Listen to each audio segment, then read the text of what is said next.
So, very good afternoon to one and all.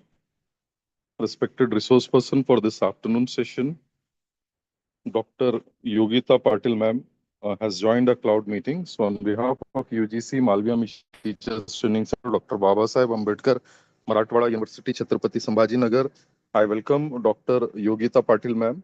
Dr. Yogita Patil madam currently working as faculty in Computer Science Department of SBES College of Science, Chhatrapati Sambhajinagar. She has completed her PhD from Kavitri Bainabai Chaudhary, North Maharashtra University, Jalgaon, way back in the year 2019, and MSc in Computer Science from our university, Dr. Babasaheb Ambedkar, Marathwada University. She has done BCS from Pune University. She has a total academic experience of more than 12 years, has published in well-read national and international peer-reviewed journal. She has also presented research papers in conference, also have publication which includes in Scopus AI EEE to her account. She has also published Indian and UK patent. Her area of interest include cloud computing, medical image processing, basic intelligence, pattern recognition. So I would now request her to continue her lecture. Over to you, ma'am. Thank you, sir. Am I audible? Yes, ma'am. Okay, fine. Audible. Thank you, sir. Good afternoon, everyone. Today we embark on fascinating journey into India's rich tradition of knowledge system. So before starting today's topic or exploring today's topic, first of all, I would like to thank MMTTC director and the whole team for giving me opportunity to be here and to explore the Indian knowledge system and to share whatever I have explored with you. I think instead of only I will speak, what we will do, we will have some discussions, and I think we together means the all the participants and I myself will try to explore something which is makes sense out of it. So let's start with this session. Here we will explore how ancient wisdom can blend modern education to create a powerful force for the future. So we have to study, we have to explore the Indian knowledge system, and we have to find how it is relevant to the modern education, to the modern technology, or we can say how it is relevant or why it is important to review or recollect or revisit our knowledge, uh, which many scientists has contributed in our Vedas, Puranas. Also, many things are already mentioned that we now all are experiencing today. So let us start with this particular lecture. So just a moment, let me share my screen.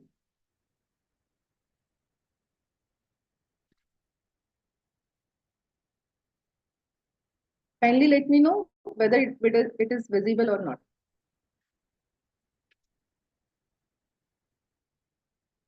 Is it is visible?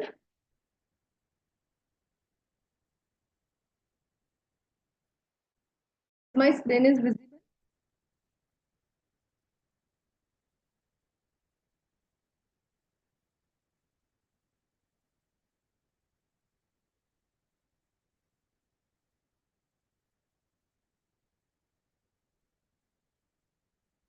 You can type the message. Yes. Okay. Dr. Pawar said it's visible. Okay. Okay. Okay. Fine. So here, what I have written is, let me bring your attention towards this point.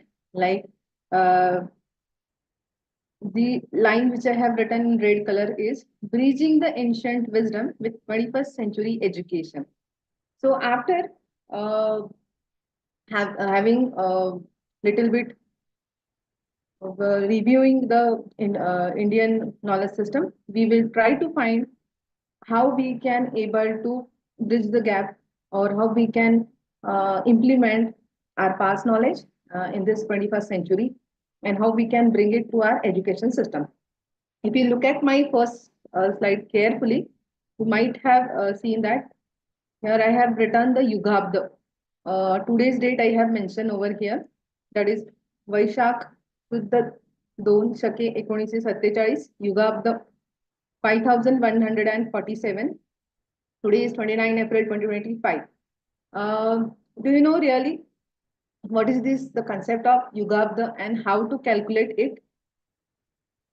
I would like to know from the participant side.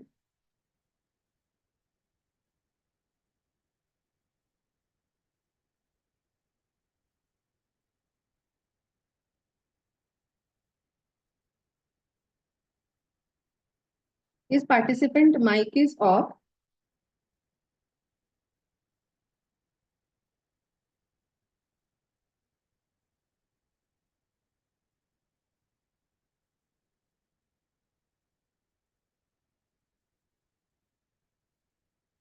Do you want to know about this Yugabda, how to calculate it, and how I have calculated it as a 5147? It is showing that the years, total year, number of years. You may write in the chat box also.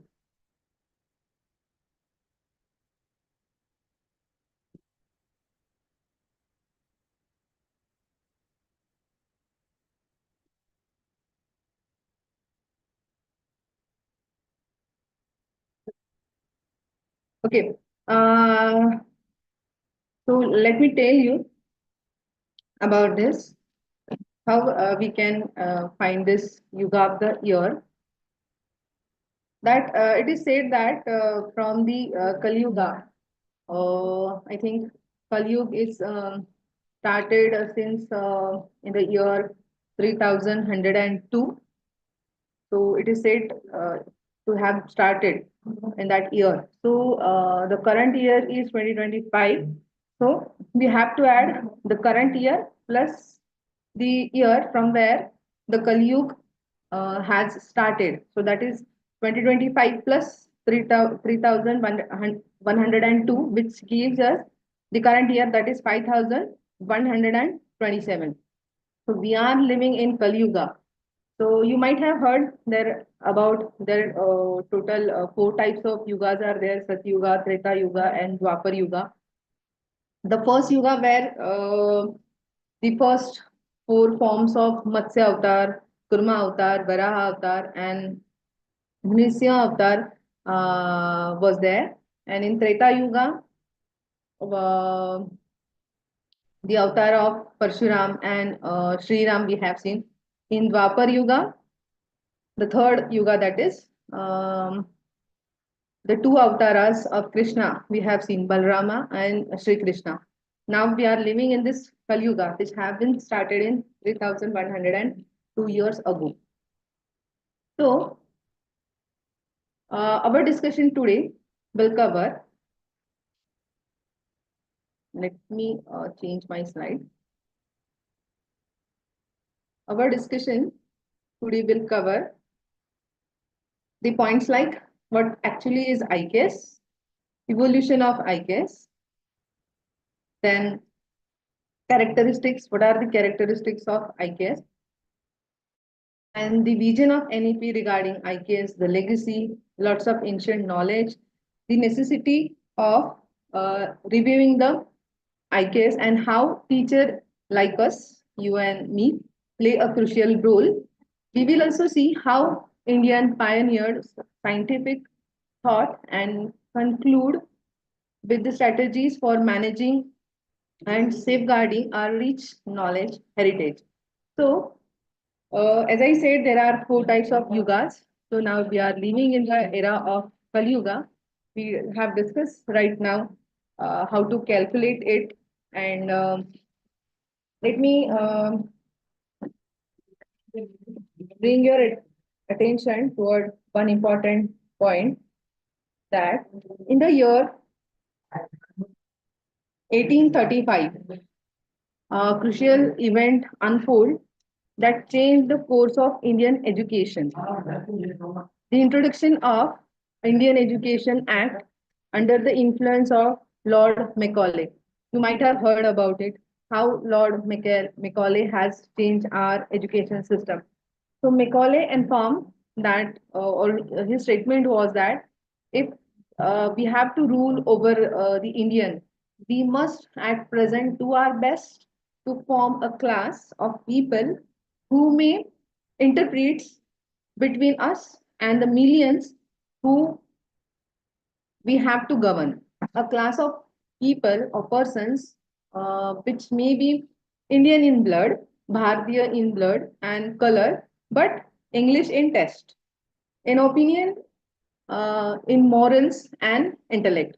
So they wanted to create such a class. Macaulay wanted to create such a class of people who are Indian by blood and color, but their test should be the English. So what he has done with these words, the medium of education was changed to the English, Indian languages, Indian texts, Indian philosophies, all were set aside. In their place came a Western books, Western thoughts, and Western philosophies came into the picture. So this shift was not just about the language; it fundamentally altered our mindset over generations and generations. Many Indians began to weave their own is knowledge system as it is a not such as good one, and Western system is superior than our Indian knowledge system. A deep disconnect was created between us and our cultural roots.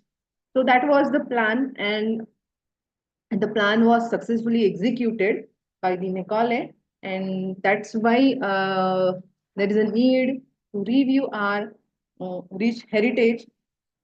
And today, as we stand at the crossroad of the new India, and it has become essential to reimagine and to rebuild our education system. The medium of instruction returned to Bharatiya Bhasha, our Indian language, the true carriers of our culture and the thoughts. Our Bharatiya knowledge, tradition, and system, our ancient sciences, philosophies, arts, technologies, archaeology, must not remain sideline. They should become an integral living part of our curriculum. Now, how could we able to achieve this? The answer to is the new education policy, right? Though the education structure now is being get changed, the level of education 5+3+3+4+4+1. So 5-3-3-4-4-1 structure, and in every subject and at every level, the elements of Bharatiya knowledge system, that is BKS, will be or should be get introduced. This means a child will not be merely read about the Indian contribution in history books, but experience them through a mathematics, science, arts, and technology at the every step. The pedagogy to must transform. We must place the learner at the central level.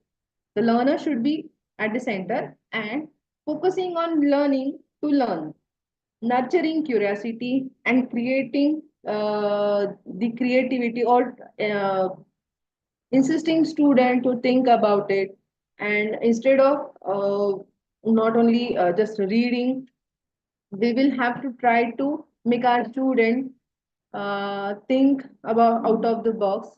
Learning must become holistic. It should be integrated, experimental, and the enjoyable.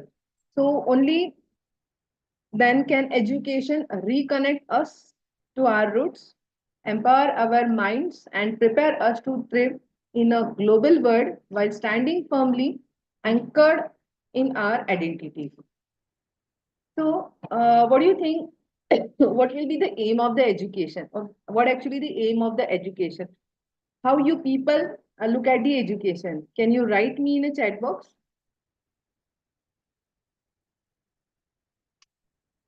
A simple definition of education. What do you think about education? What actually the education is? Can anyone write in chat box?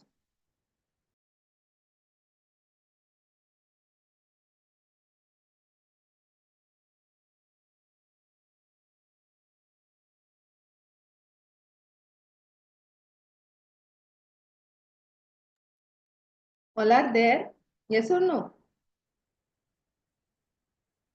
There are, I think, 52 participants are there. Okay, yes, yes. Okay, fine. I can understand. It will take too much time to type it. And let me tell you, or you might be agree with what I'm saying is that the aim of education is not only for cognitive development, but we have to build a character and creating a holistic and well-rounded individual. And these individuals must be equipped with the key 21st century skill. Am I right? Am I right? Can we look at the term education like this? This is not about the cognitive development, but which is deals with the well-rounded development of individuals. And the individuals should be a skillful individual because they have to face the challenges of 21st century, right? So let's move ahead. So what actually the knowledge is. Now we have seen what actually the education is. Now what actually the knowledge is. So can we say that it's a deep-seated treasure and education helps in manifestation as the perfection which is already within our means within the individuals. So this how we can look at the knowledge, which is just a manifestation as the perfection which is already within the individuals. So I would like to before starting or before um getting into the rest of the content of my slide, wrongly I have changed it. So let's move back to the previous content. To the solution generator. Okay, move back.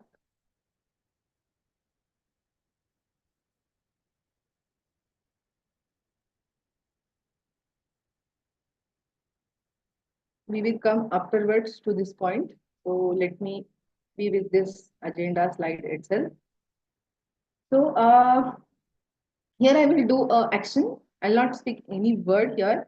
Now, by looking at my action, you will have now you can type in chat box because I'm doing a small a little action that you can write or you can take a moment to write what actually I'm doing or what actually I'm trying to say. So look at me carefully. If I do like this,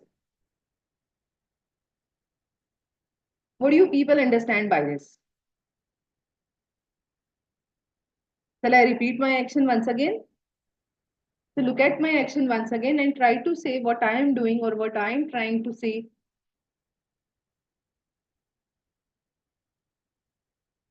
So what does it means?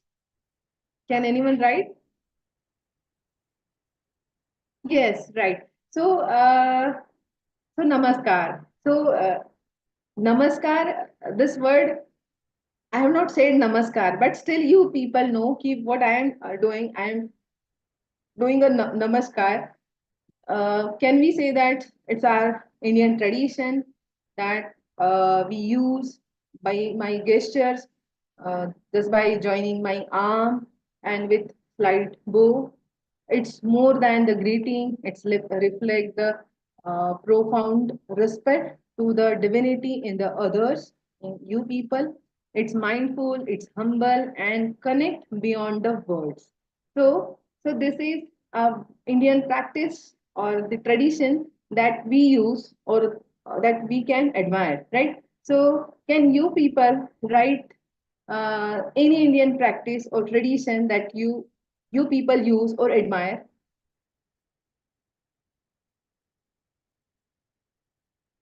I have given a simple example of namaskar, right? So it's mindful, humble, and it connected us beyond the world. Can you give me example?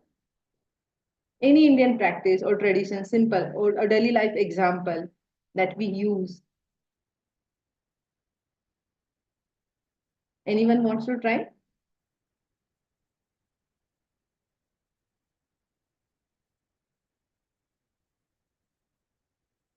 Yes, Meenakshi ma'am. I think you are active in this session. Can you write any tradition, any practice you are doing, you are following? Okay, fine. So let me give you the example from my side itself. So the another example that we can Namaste India. Okay, okay. So not only Namaste, but another powerful example, the tradition of Guru Shishya Parampara, the tradition of Guru Shishya Parampara, the deep personal bond between guru and shishya. It goes beyond academics, right? Fostering lifelong learning, values and character, right? So this is another example, this can be the example. And one more beautiful example from daily life is eating with our hands, right? So rooted in ayurveda, it engage all senses and it believed to be aid digestion and mindfulness, right? Not only the mindfulness, but I think a stomach fullness, है ना? Uh, let me know. Marathi will be okay. Is anyone is there who do not understand the Marathi? Because we are talking about the IKS, so Indian knowledge system, भारतीय भाषा, भारतीय परंपरा. मग थोडं मराठी बोललं तर चालेल का? म्हणजे I can give whole lecture in English, but when I say a beautiful example is eating with hands, right? जेव्हा आपण हात जोडतो, आयुर्वेदात पण म्हटलेलं आहे की हे आपलं मन पण भरतं आणि पोट पण भरतं. चमच्याने खाऊन बघा बरं, पोट भरेल पण असं मन भरल्याचं फिलिंग येत नाही ना. कारण की आपल्या भारतीयांना सवयच आहे हाताने खायची, चमच्याने खाल्ल्यावर असं पोट भरल्याचं फिलिंग कदाचित येईल पण मन भरत नाही असं असतं ना. हे आपण एक example, we can consider this as an example of our Indian tradition that we use. Another inspiring example that the whole world is admiring, the practice of yoga, right? Originated in ancient India, yoga is not just a physical exercise, it's a complete system for mental, physical, and spiritual well being, promoting balance and inner peace. Right? So, these are the some examples that there are in our Indian tradition. So, now let's move to the second slide, what actually the ICASE is. So as I wrote a simple definition of ICASE, it's a holistic, indigenous, interdisciplinary knowledge system. So we can say that it's referred to the traditional knowledge and intellect traditions of India built over thousands of years across. We can define, or one we can define the Indian knowledge system, which refer to the vast, diverse body of traditional knowledge developed in Indian subcontinent over the thousands of years, which encompasses various domains like science, arts, philosophy, medicine, maths, and the environment. ICASE is essential for integrating India's rich cultural, scientific, and philosophical heritage into the modern education. They provide holistic learning approach, promoting values. आपल्या सगळ्या भारतीय लोकांचं जे जीवन आहे ते मूल्य आधारित आहे, राईट? आपण मूल्य खूप जगतो. Critical thinking and innovation rooted in indigenous tradition. So this how we can talk about the ICASE, what actually the ICASE is. And here I have shown a simple picture. The Rishi Muni is writing some shlokas, verses, Vedic verses, right?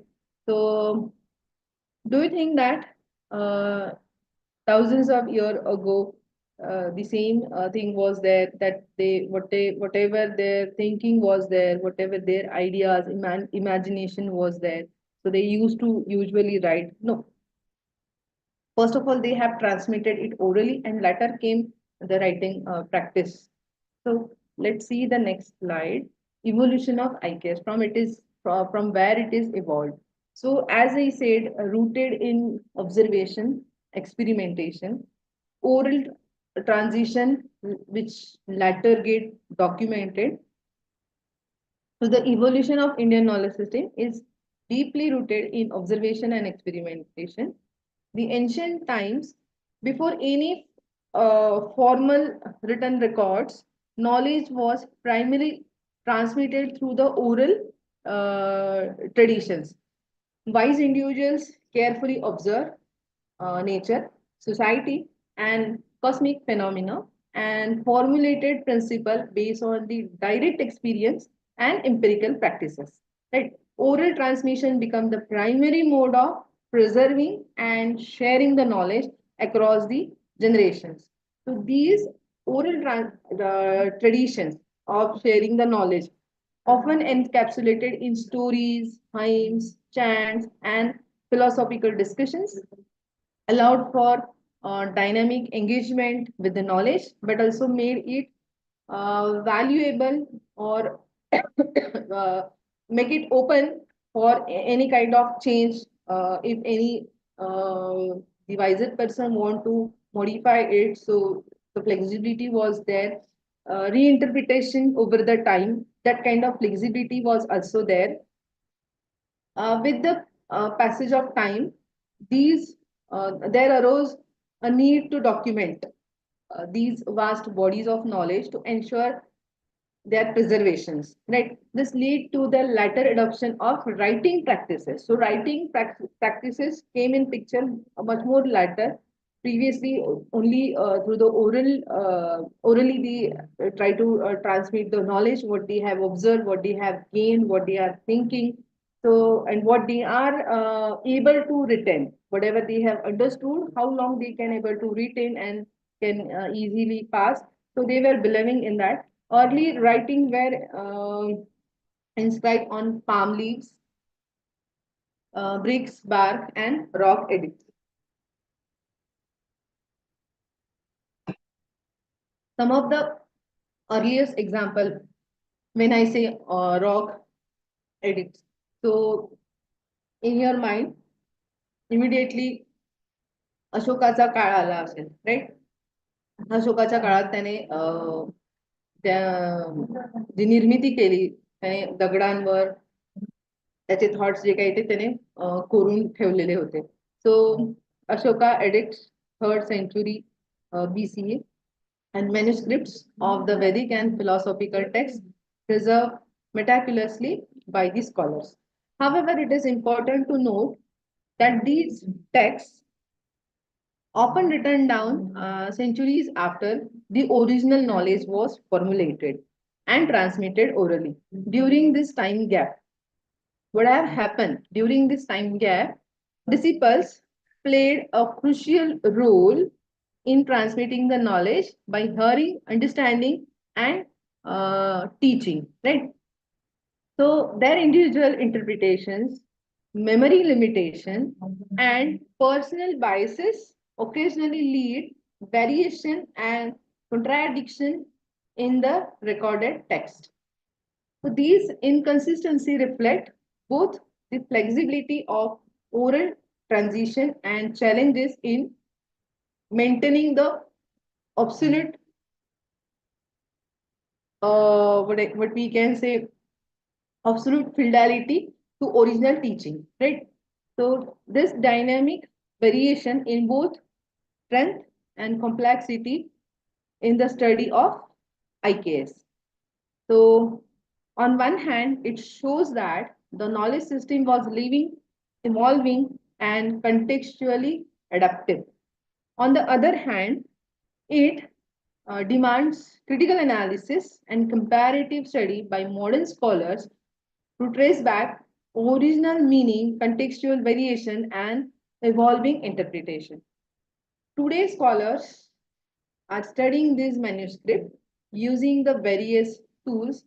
I have not mentioned the tools over here, but a few tools that I know are textual criticism, comparing the versions of reconstruct original text, then contextual analysis, understanding the socio-culture backdrop, interdisciplinary approaches, combining archaeology, philosophy, and anthropology. Thus, the evolution of IKS reflects this sophisticated interplay between observation, oral transmission, and later textual preservation. making it one of the richest and the most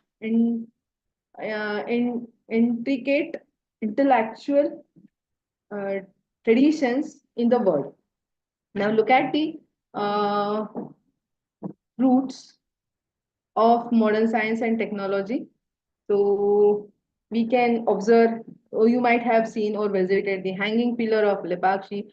Our students, we must have to insist our students to visit such a places, or at least we must have to show them the various pictures, and we have to communicate with our student about the hanging pillars of Lepakshi building of eight Shiva temples that a miracle on the same longitude right from the Kedarnath to Rameshwar.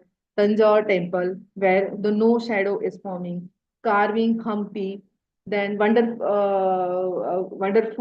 temple of South India. We can give n number of examples of South Indian temples. Their carving is marvelous. Then we can give them the many examples like a flying of the flag of Jagannath temple in opposite direction of the wind, then architecture of Ellora, Ajanta, right? Then we can give the example like a sound system of uh, Golconda Fort, the uh, Jantar Mantar in the Jaipur, then thousand year Koti Banal architecture of building Uttarakhand that have resisted natural calamities.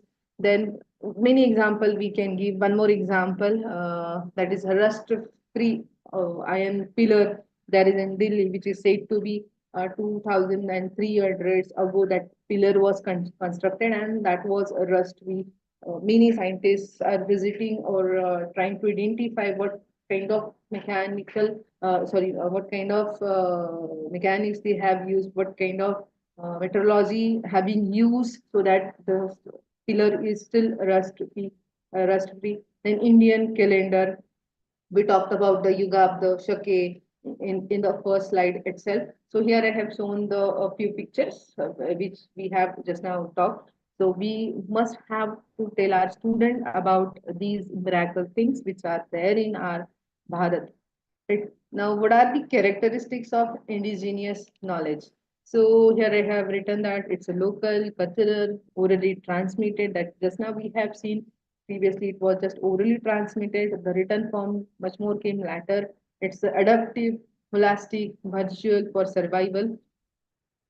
This Indian knowledge system as local, cultural, and culturally rooted, orally transmitted, not originally, orally transmitted bodies of dynamic, adaptive, and holistic knowledge deeply embedded in the community wisdom, vital for survival and flourishing through the non-formal evolving practices. Uh, then moving ahead, let's see the pillars of IKS. Right. So the pillars of IKS is philosophy, spirituality, mathematics, astronomy, Ayurveda, medicine, Ayurveda and medicine, architecture, that is the Vastu Shastra, then Guru Shishya Parampara, which is showing the Gurukul education, arts and culture. These are considered to be pillars of the IKS. So here I have tried to show with the help of the diagram, same thing. Then let's discuss about the framework of Indian knowledge system. Up till now, what we have discussed, the simple definition of IKS, and in thousands year ago, how the Indian knowledge is being get transferred from generation to generation. That we have seen the pillars. Now, what was the framework, or we can say what was the structure of Indian traditional knowledge? So you can consider it as a structure also. So there are four texts, that is four Vedas, namely Rig Veda, Yajurveda, Samveda, and Atharva Veda. So and further six Puranas, then six Vedangas, then practical disciplines, four subsidiary Vedas, that is Ayurveda, Dhanurveda, Gandharva Veda, Shilpa, and vocational skill, that is 64 kalas applied to the vocational uh, disciplines and the arts, disciplines and the arts. So, what are the Vedangas called? So, Vedangas is said to be, there are total 6 Vedangas. It is said to be as the limbs of Veda, help in the correct study and application of the Veda. And what are that? That are namely Shiksha, then Kalpa, Vyakrana, Chanda, Nirukta, and the Jyotish. So, what actually the Shiksha and what actually the grammar will not go much more in the deep as the name suggests. We could able to understand what actually is the and there are 3 Upavedas, that is applied, you can call Upavedas as the applied sciences, right?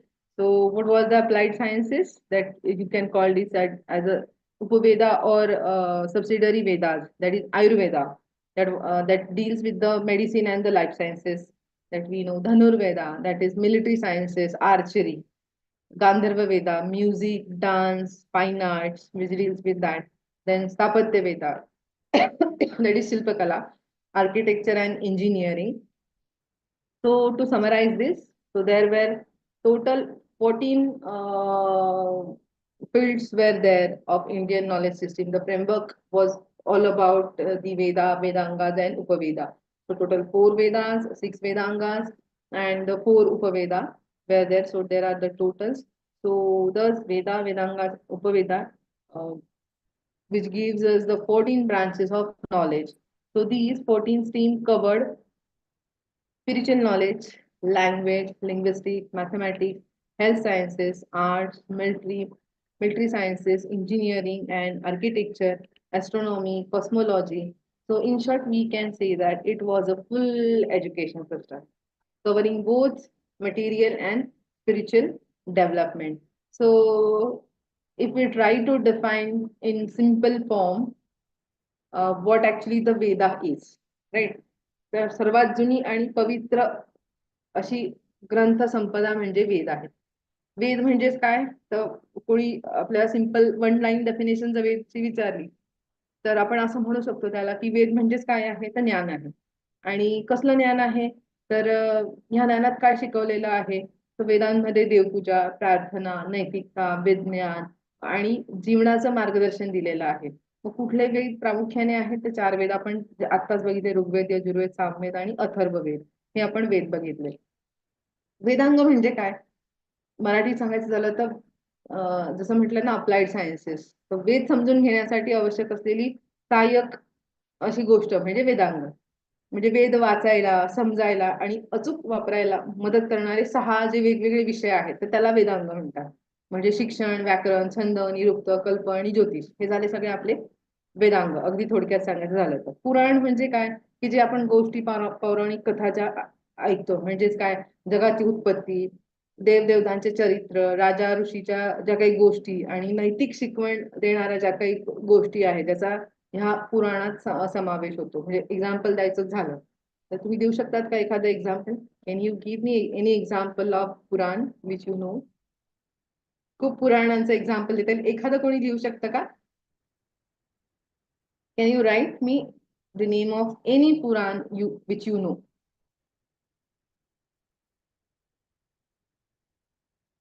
Already displayed on my screen. Yes, Vishnu Puran, Bhagavad Puran. So there are many Puranas which I have already listed here in this diagram and which is there on my screen itself. So ह्या पूर्ण जे काय म्हणतो आपण ज्ञान जे काही होतं तर ते ह्या पूर्ण 14 गोष्टींमध्ये किंवा ह्या 14 ब्रांचेस मध्ये असं ते होतं. आणि ह्या 14 ब्रांचेस म्हणजेच काय? तर पूर्ण सर्वांगीण शिक्षण आपण ज्याला म्हणू शकतो, जे की मटेरियल आणि स्पिरिच्युअल डेव्हलपमेंट एखाद्या माणसाच्या पूर्ण डेव्हलपमेंटसाठी जे उपयोगी ठरू शकतं ते हे असं होतं. Let's move ahead. One line definition again I have written. Veda मुख्य ज्ञानाचा स्रोत. वेदांग वेद शिकण्यासाठी लागणारी साधने म्हणजेच काय आपण म्हणू शकतो त्याला वेद. पुराण गोष्टीतून शिकवण देणारे ग्रंथ. उपनिषद आत्मज्ञान आणि तत्वज्ञान शिकवणारे ग्रंथ म्हणजे हे आपले उपनिषद आहेत. Right, shall I move ahead? Okay, but there are certain myths and facts. about the IKS. It is said that it is unscientific, it is irrelevant, it is considered as outdated, it is too difficult to understand, it is all a mythological, it is a religious, right? It is said to be that it's religious, mythological. So these are some myths. But actually, the thing is not like this. So the fact is that it's a Bhartiya. One slok which I have written here, Uttarayatam Samudrasya Himadraicha Shaiva Dakshinam Varshatad Bharatam Nama Bharati Yatra Santati. म्हणजेच काय की समुद्राच्या उत्तरेकडच्या भागात आणि हिमालयाचा पश्चिमेकडे जो भाग आहे, जो देश आहे, त्याला भारत असं म्हणतात. आणि त्या भारतात राहणारे जे आहेत ते भारतीय आहेत. इतका साधा सरळ असा त्याचा अर्थ आहे आणि हे विष्णू पुराणातलं आहे. सो Bharatiya knowledge is the Indian tradition was seen in holistic way, covering both formal and informal learning across the oral and written forms. So, आता knowledge जर म्हटलं आपण तर नॉलेज कसं आहे तर हे भौतिक आणि आध्यात्मिक असं आपल्याकडे दोघंही आहे. त्याचे कुठले कुठले फॉर्म आहेत दोघं फॉर्म मध्ये होतं ते ओरल आणि रिटर्न फॉर्मल आणि इनफॉर्मल अशा दोघंही फॉर्म मध्ये भारतीय ज्ञान आहे. Knowledge was not just academic or material but also spiritual, exploring the inner dimensions of life, then consciousness, ethics, harmony with the nature, right? So, thus, Bharatiya knowledge always been a practical, philosophical. म्हणून जो हा पहिला मुद्दा होता, the first point was that it is unscientific, it is irrelevant and mythological. तर त्याला आपण असं म्हणू शकतो की भारतीय ज्ञान परंपरा जी काही होती Indian knowledge system it it has always been practical one, and practical and philosophical, local and universal आहे. फक्त काय भारतासाठीच ते महत्वाचं नाहीये तो पूर्ण जगात पण ते कसं कामास येते ते आपण बघणारच आहोत. Rooted in experience and inner realization, right? So that point is very important, which is rooted in experience and inner realization. Then what was the system and tradition? So how was the system and tradition deals with? How was knowledge maintained and passed on? So thoughts,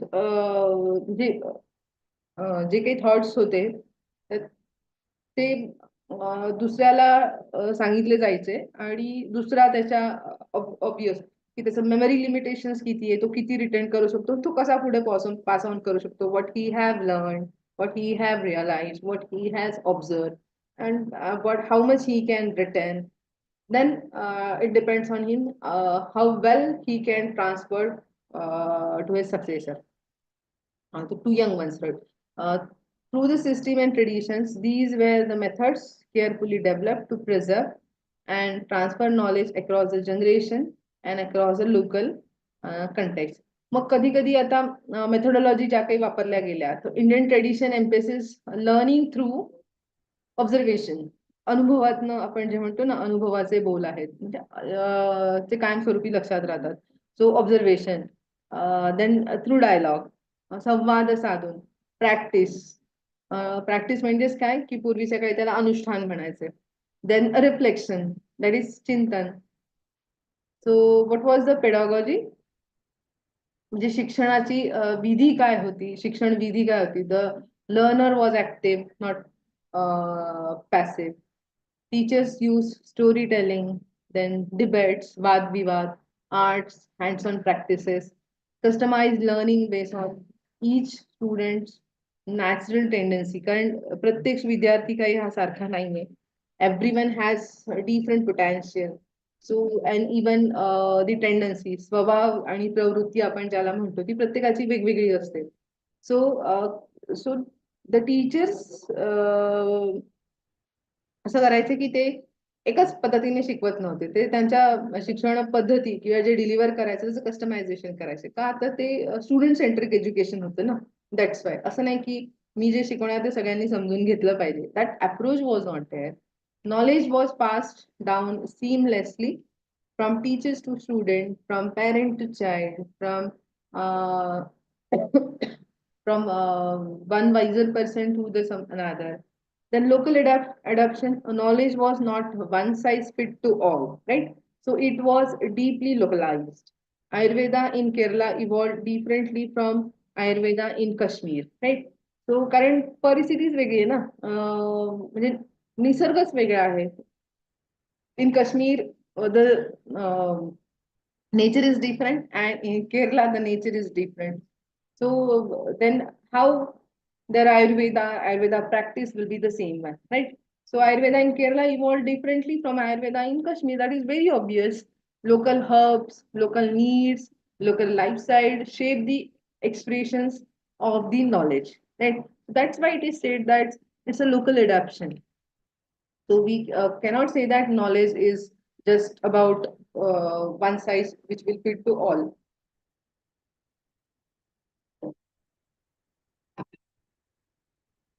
So let's focus on the core domains of ICAS. Here in my presentation, I will cover about the language, science, maths, arts, environment, and trade, commerce, and economics. So in language, I have used the example of Panini because I am from computer science and I know the machine learning, natural language processing. So how the sentences get parsed and from how the sequence or what kind of sequence should be there. So from where it has been came. So it is came from the Panini's Vyakaran, we can say. That's why I have given example here in language, the example of Panini. So we will see it one by one. So before that, let me show you a picture of ancient Indian scientists who have successfully contributed in various domains. Like here I have shown Charak, Chitra, then Bhaskaracharya, then Vara, Mira, different pictures I have shown Indian scientists who has contributed. So let's look at this Panini's grammar. So Ashtadhyayi, a highly systemized Sanskrit grammar. And what was the structure? There's a structure कसं होतं? The structure like an algorithm with the four thousands of concise rules, right? So modern relevance, if we try to find the modern relevance, the foundation of computational linguistic and formal language theory. So this we can give as an example of how we can relate it to the uh, modern things or the things which we are nowadays learning. Right. So let me show you here a flow chart. Right. So flow chart which representing a language parsing based on Panini's grammar system. So here input, sentence itself, a complete sentence itself is an input. Then tokenization, morphological analysis. Then synthetic means systematically the rule is get applied to the morphological analyzed sentence and finally the outcome. So this language parsing nowadays, this technique we are using even in NLP, or even if you Google something or if you ask Siri to do something for you, so how the Siri can understand what you are saying, how it get converted or how it is get related, and your words, how that Siri is try to find the similar content based on the availability or based on the what we can say the database that Siri has, the device has, right? So this is totally based on the Panini's grammar. He has done a beautiful job that 4,000 concise rule of grammar, which nowadays is considered as an algorithm, which works or structured like an algorithm. Now, second one is, let me give you an example of Ayurveda. So Ayurveda, in Ayurveda, we know that the Charak Samhita and Shushruta Samhita is very much famous one, or you people might be aware with that. That is the first millennium BCE ago it was developed. Charak Samhita and Sushrut Samhita. Ayurveda basically, what was there in Ayurvedic practice? The holistic health system, focus on balance and preservation. Global integrative medicine links can be found. The approach was holistic. That is, holistic, it means in Ayurveda, it is considered as a body, mind, and spirit connection. Principle like daily routines, dinacharya is taken into consideration, and Riti Chakra is taken, seasonal practices is taken into consideration, and which align with the preventive healthcare today. Right. So now recognized globally in uh, interactive and complementary medicine. Ayurvedic herbs, illustration, holistic health, well diagrams. I have tried to show here a leaf and the body and showing some chakras over there. One more picture I have tried to show here, that is Sushrut performing surgery 4000 year back. Uh, so the surgery was, I think, a nose surgery, ear surgery was done by the Sushrut long back 4000 years ago. Charak Sanhita and Sushrut Sanhita, holistic health approach they were using. Then next to this, here is some Ayurvedic concept and modern science which are equivalent to the Ayurvedic concept. I have tried to show here. If we consider the Agni, means digestive fire, gut health, nowadays we call it as a gut health, metabolism, microbiomes research is there in this field, and which deals with the strong digestion is key to the immunity and the health. Then toxin from poor digestion, that is chronic inflammation. Nowadays, all we are hearing this word as inflammation, inflammation. So what actually the inflammation? There are many types of inflammation. So here I have written the chronic inflammation, right? Some diseases, if today I feel some much fever, if I take a medicine, tomorrow maybe I will be quite okay. But again, 2 3 days after, if again I feel feverist, and this cycle, let's say, going on for 8, 10, and 15 days. So it is nowadays said that की inflammation झालंय body मध्ये, right? Inflammation झालंय म्हणजेच काय, तेच चक्र पुन्हा पुन्हा रिपीट होत आहे, राईट? असं म्हटलं जातं ना, क्रोनिक इन्फ्लेमेशन. क्रोनिक म्हणजेच काय, तेच चक्र पुन्हा पुन्हा असं होत आहे. तर so it is related to the modern science. Then दिनचर्या, ऋतुचक्रा, सीजनल जे काही प्रॅक्टिस आहे. Then mind body connection. Then प्रकृती, प्रत्येकाची प्रकृती ही कफ वात पित्त ह्या तीन याच्यात डिवाइड आहे, सारखी नसते. देन व्हॉट काइंड ऑफ रसायना, what are use. So we can relate easily with the modern science, uh, which nowadays we are using. So रसायना, जर एक्झाम्पल घेतलं, हे थोडं इंटरेस्टिंग आहे. म्हणजे अँटी एजिंग जे सगळं वापरतात ना, क्रीम वापरतात, अँटी एजिंग क्रीम आहे, असं आहे तसं आहे. हे अँटी एजिंग कुठून आला कन्सेप्ट? हा तर फार पूर्वी भारतात थाउजंड ऑफ इयर अगो आयुर्वेदात ऑलरेडी काही रसायन, काही जडीबुटी अशा होत्या की त्याच्याने असं चिरतारुण्य जे त्याला म्हणतात, की एकही सुरकुती येणार नाही, हे इट वॉज ऑलरेडी देअर. पण आता ते काय थोडंसं पॉलिश आणि छान सुंदर अशी नावं आजच्या युगात आपल्याला ती पाहायला मिळतात. पण हे ऍक्च्युली डीप रुटेड आहे आपल्याकडे सगळं हे आपलंच आहे. पण काय ना, unfortunately someone else has claimed it, right? कारण आपण त्याचं पेटंटच घेतलं नाही, आपण त्याचं अभ्यास केला नाही, अनफॉर्च्युनेटली असं म्हणावं लागेल. त्याच्यामुळे आपण त्याचं क्रेडिट घेऊ शकत नाही. बऱ्याचशा अशा गोष्टी, साधं एक्झाम्पल द्यायचं झालं तर हळद जी आहे, तर आपण ते जखमेवर लावतो ना हिलिंगसाठी, पण त्याच्यात काही असं रसायन आहे क्युक्युमिन सारखं की त्याच्याने काय हेल्प होते, हळदीची क्वालिटी काय ती कळते. तर this patent was not clean by the Indian, but the original research was done by the Indian people has it find that this herb, turmeric herb, is how help in healing the wound, and how it is useful, how it can be used in beauty products, it can be used in healing, it can be used म्हणजे त्याला आपण जे म्हणतो ना की infection होऊ नये म्हणून लगेच आपण त्याला लावतो. तर पण हे क्लेम आपण नाही केलं ना, हे आपलं थोडंसं दुर्दैव आहे. somebody else has claimed our knowledge.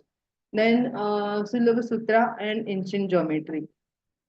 So बौद्धयान and अपस्तंभा जे काही नॉलेज होतं म्हणजे इवन आपण पायथागोरसचं जे थेरम आहे तर ते आपण नॉलेज ऑफ जे गोरस थेरम प्रीडेट पायथागोरस असं आपल्याकडे आहे. म्हणजे त्याने पायथागोरसचं थेरम म्हणून आपण त्याला ओळखतो, पण ऍक्च्युली ते पायथागोरसचं नाहीच आहे, ते बौद्धयान आहे. तर ते कसं आहे ते दाखवते मी पुढे. एक छोटासा डायग्राम आहे which I have taken from the internet. Then यज्ञविद्या म्हणजे जे अग्नी पेटवण्यासाठी जे यज्ञकुंड केलं जात होतं त्याला म्हणजे अल्टार कन्स्ट्रक्शन ज्याला म्हणतात. So what practical geometry they have used to create the altar construction, how they have created the dimension, how they have mentioned diagonal, ते कसं कॅल्क्युलेट केलं त्यांनी. तर हे सगळं जे काही आहे जे आपण भूमिती शिकतो ते भूमिती सगळं आपलंच आहे.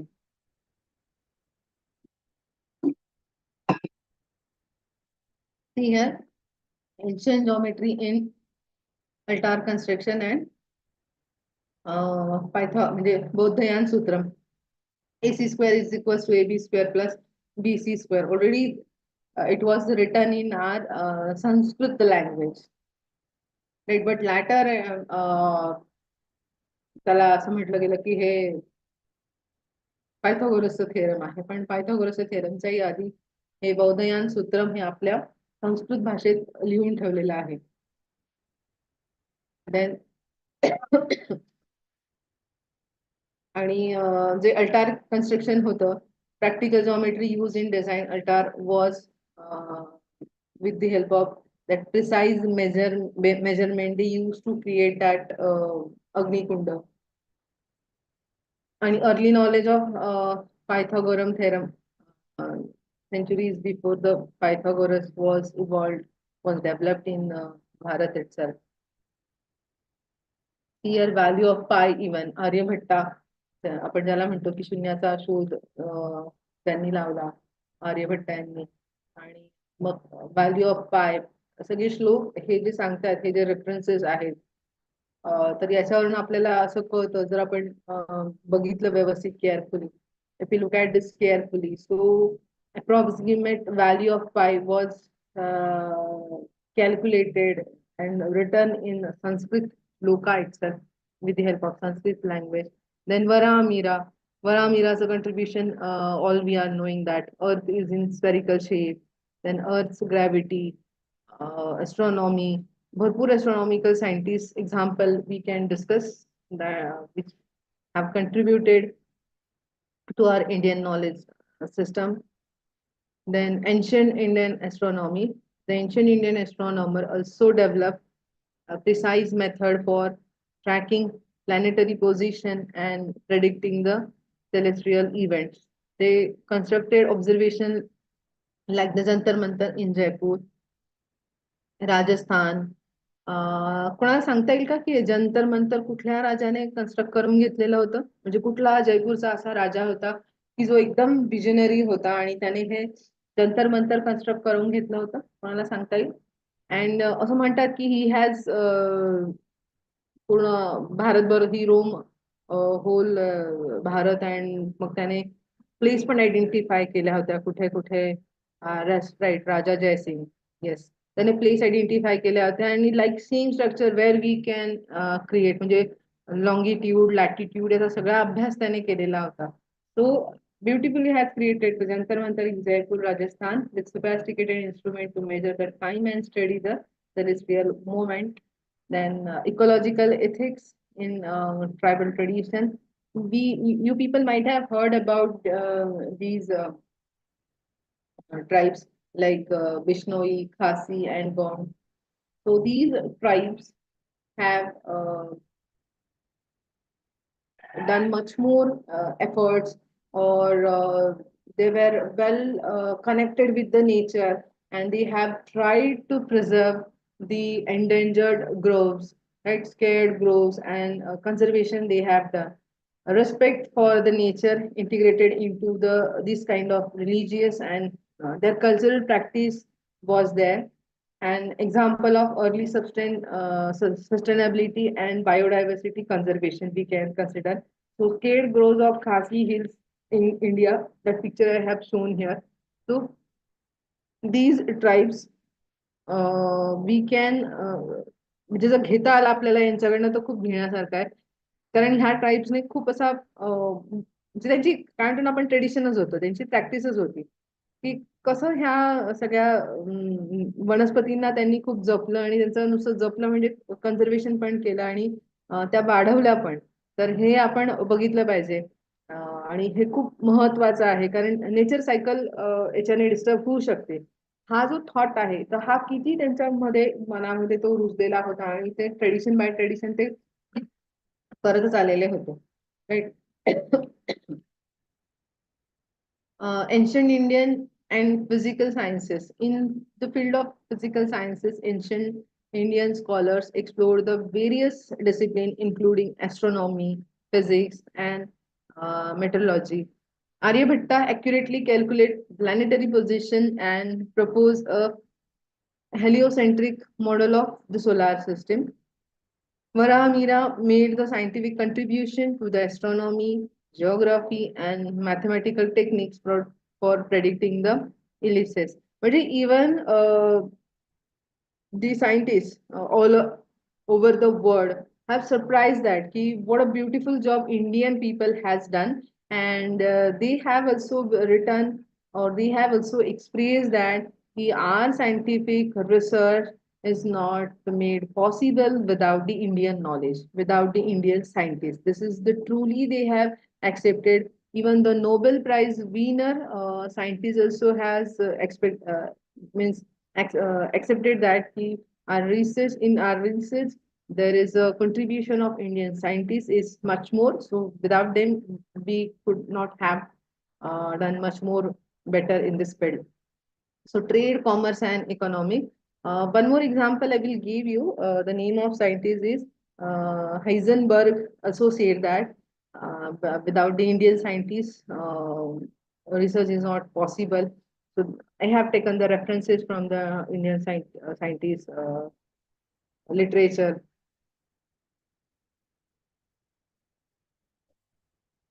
Okay, Marathi की जगह Hindi. Okay, fine, fine, no problem, no problem, no problem at all. So trade, commerce, and economic system was also developed by Indian. So in the era of Maurya, then in Maurya, Chandragupta age, the trade system was developed. Chanakya was the mastermind. He has developed the Arthashastra, right? Arthashastra Niti. The trade system was developed. Cholas, right? Aryas, Cholas, then Ashokas, that ancient period, that trade system was developed. Ancient Indian marine times, that boat ships were used in ancient India for sailing to the Southeast Asia and China. Trade and the commerce in Indus Valley civilization, trade and commerce in Vedic period. Trade और commerce के हम example वैदिक period में भी बहुत सारे हम देख सकते हैं. दैट वैदिक पीरियड में भी और पोस्ट वैदिक पीरियड में भी development of coinage as sciences. Early punchmark coins, that Indo Greek coins, then Kushana coins, pre Gupta, then Gupta coins, ancient Indian trade, commerces, economics, and coinage sciences was developed. Then ancient Indian architecture. So we can give many examples of ancient Indian architecture over here. Architecture as a science in ancient India, Indian texts like architecture and town planning in Indus Valley civilization. Architecture in Vedic period, the example is Buddhist stupa and viharas. These are considered to be as the best example of architecture. And temple architecture in South India, rock cut architecture we could able to find over there. So these are some examples of the temples which I have shown here. which shows the marvelous carving done by the many Indian people. So I think that no modern engineering can complete with our ancient architecture. So the in the first row, the second picture, it is. Can you identify which temple picture it is? First row, second picture. Okay, I'll tell you. It's a Madurai temple, right? So it's a very beautiful temple in South India. Even Meenakshi temple, then Tirupati temple, the Sun temple, then Ajanta Ellora caves, the beautiful carving of uh, carving is done. And colour के बारे में उन्होंने क्या technique natural colour use किए, इतने natural है कि अभी भी वो वैसे की वैसे केमिकल रहता तो अब पता नहीं वो कितना मतलब कितने दिन टिक पाता, कब का फेड हो चुका होता। तो नेचुरल कलर्स उन्होंने क्रिएट किए और वो पेंटिंग में आज भी हमें देखने को मिलते हैं, वैसे की वैसी उसकी चमक है। हाँ, थोड़ा बहुत उसमें डिटोरिएट हुआ है, लेकिन इतना ब्यूटीफुली कार्व किया है। पूरे रॉक को कैसे उन्होंने एडजस्ट किया होगा, पूरा स्ट्रक्चर कैसे क्रिएट होगा, द पिलर्स कितने ब्यूटीफुली उन्होंने कार्विंग किया है। अगर आपने देखा नहीं होगा तो फिर से जाके देखिए अजंता एलोरा में, बाकी कहीं जाने की जरूरत भी नहीं है। वही देख के आपको पता चल जाएगा कि क्या कलर सेंस था। मतलब कलर का भी थोड़ा सेंस चाहिए ना कि कौन से कलर के एडजस्टमेंट, कौन सा कलर पुट किया तो उसका रिफ्लेक्शन अच्छा आएगा, कॉम्बिनेशन अच्छा दिखेगा। तो painting technology, it said that कि जर्मन साइंटिस्ट ने पेंटिंग टेक्नोलॉजी पूरे दुनिया को सिखाया, but I don't think so that कि किसी जर्मन साइंटिस्ट ने या फिर जर्मन पर्सन ने पूरे दुनिया को पेंटिंग सिखाया होगा। वो तो भारत के लोगों ने ही पूरे दुनिया को पेंटिंग सिखाया होगा। ऐसा ही मेरा मानना है, क्योंकि हमारे यहाँ जो इतने एंशियंट थिंग्स हम देखते हैं, वहां पे कलर कॉम्बिनेशन देखते हैं, तो क्या कलर सेंस रहा होगा उनका, कहाँ से उन्होंने लाए होंगे, कौन से नेचुरल थिंग्स कहाँ कहाँ से ढूंढ के उन्होंने कलर बनाया होगा। तो beyond our imagination truly. So here I have shown the pictures of the universities, ancient universities, Takshashila University, Nalanda University, and Vikramshila. तो नालंदा तो हमें पता ही है कि which was destroyed by the Alauddin Khilji, उसने पूरा डिस्ट्रॉय कर दिया था। और नालंदा को ऐसा कहा जाता है कि वो ऐसा एक यूनिवर्सिटी था कि मतलब वहाँ पे जो आज हम देखते हैं ना कि बहुत सारे यूनिवर्सिटीज और कुछ कुछ ऐसे गुरुकुल एग्जाम्पल भी है कि जहाँ स्टूडेंट स्टे बैक कर सकते हैं, वही के वही रह सकते हैं, वही का वही पूरा एजुकेशन करने तक वो रहते हैं। ऐसे बहुत सारे एग्जाम्पल आज के इसमें है, private campuses are there, hostels are there. I am not talking about the hostel concept in the university और इन द कॉलेज और समवेयर एल्स, बट ये इतना नेचुरल इसमें इन्होंने बनाया था। Nalanda university is the best example कि जहाँ पे, और यहाँ पे ना ग्लोबल स्टूडेंट है, ऐसा नहीं कि कोई भारत का ही स्टूडेंट वहाँ पे सीख रहा था। तो भारत से अलग के जो जितने भी छोटे छोटे देश थे, तो वहां से भी स्टूडेंट यहाँ पे सीखने के लिए आते थे। तो in that time the Nalanda, Takshashila and Vikramshila was considered as the best academic institution or best academic universities for sharing the knowledge, delivering the knowledge, right? So I think before recollecting the things what we have seen, I would like to ask a simple question that can you identify where IKS can be aligned in your subject?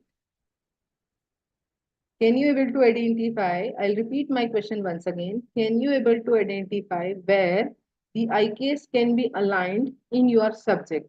And I'll give you 5 minutes, 5 to 6 minutes time. You think over it, and you can, if you can talk, then it's good. And if you cannot, so at least write few line of text in chat box so that I could able to understand all you are with me, not only I myself is there in this meeting, but you people are also there and listening what I'm trying to say, what I have studied about the IKS, what I have learned about the IKS, and what we together are trying to explore, right? Then only it will make the sense, right? So please kindly write down the areas or the subject where the IKs can be get aligned.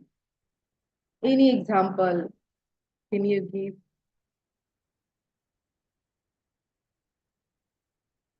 क्योंकि IKS हमें सुनना नहीं है, IKS implement भी करना है.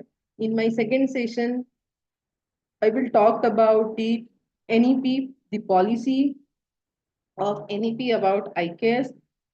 Then IKS का एक भारत का अलग डिपार्टमेंट है. IKS ministry of education is working of IKS. Then it is giving funding for the IKS research.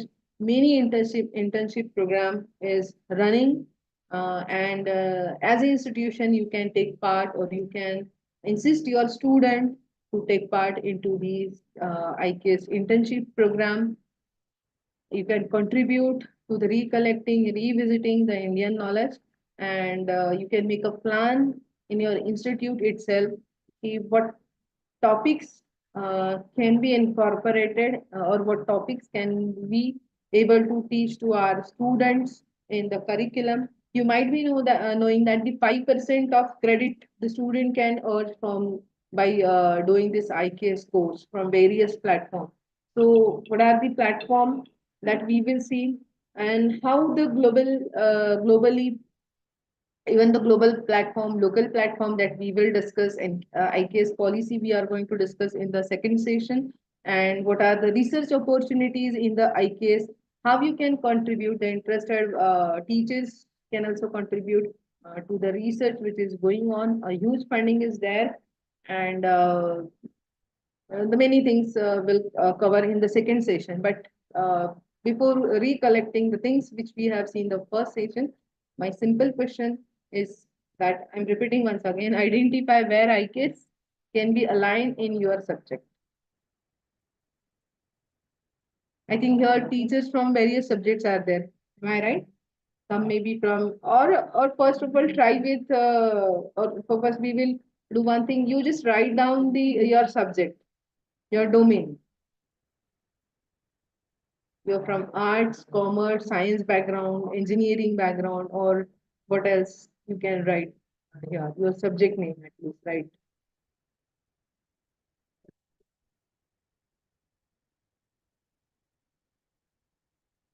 English language literature. Oh wow. Political science, sociology, arts, economics.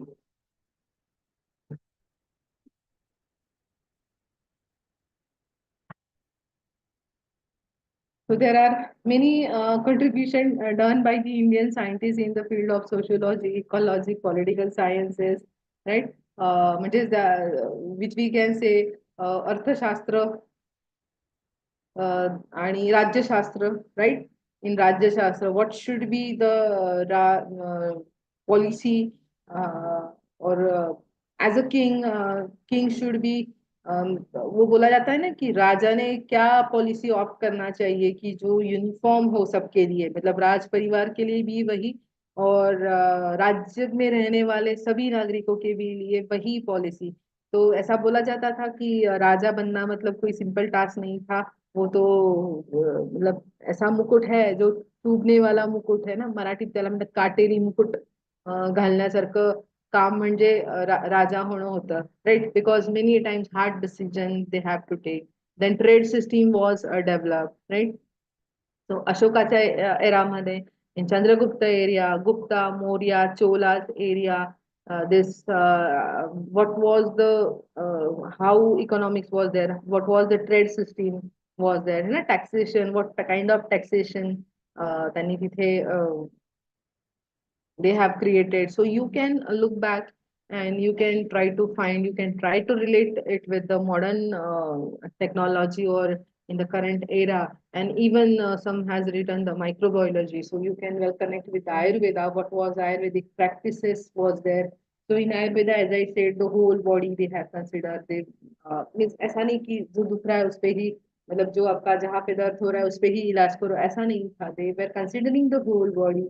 A holistic approach was there, and that was a beautiful approach, right? So again in Marathi, in Marathi also you can see lot many things like the 14 knowledge branches आपण जे बघितले वेद पुराण वेदांगात तो त्याचाही अभ्यास मराठीमध्ये करता येऊ शकतो संस्कृत प्राकृत ह्या ज्या काही भाषा आहेत तर ह्या भाषेतले श्लोक याचा अर्थ जे सर्वांना समजेल असं मराठीमध्ये पण आपण ट्रान्सलेट करू शकतो right so you can design the course in Bharatiya bhasha and you can try to make student understand what thousands year back the great scientist has done and how we can relate it with the today in the current era right आणि ते किती relevant आहे कसं आहे आणि शास्त्रोक्त कसं आहे ते scientific approach what was the scientific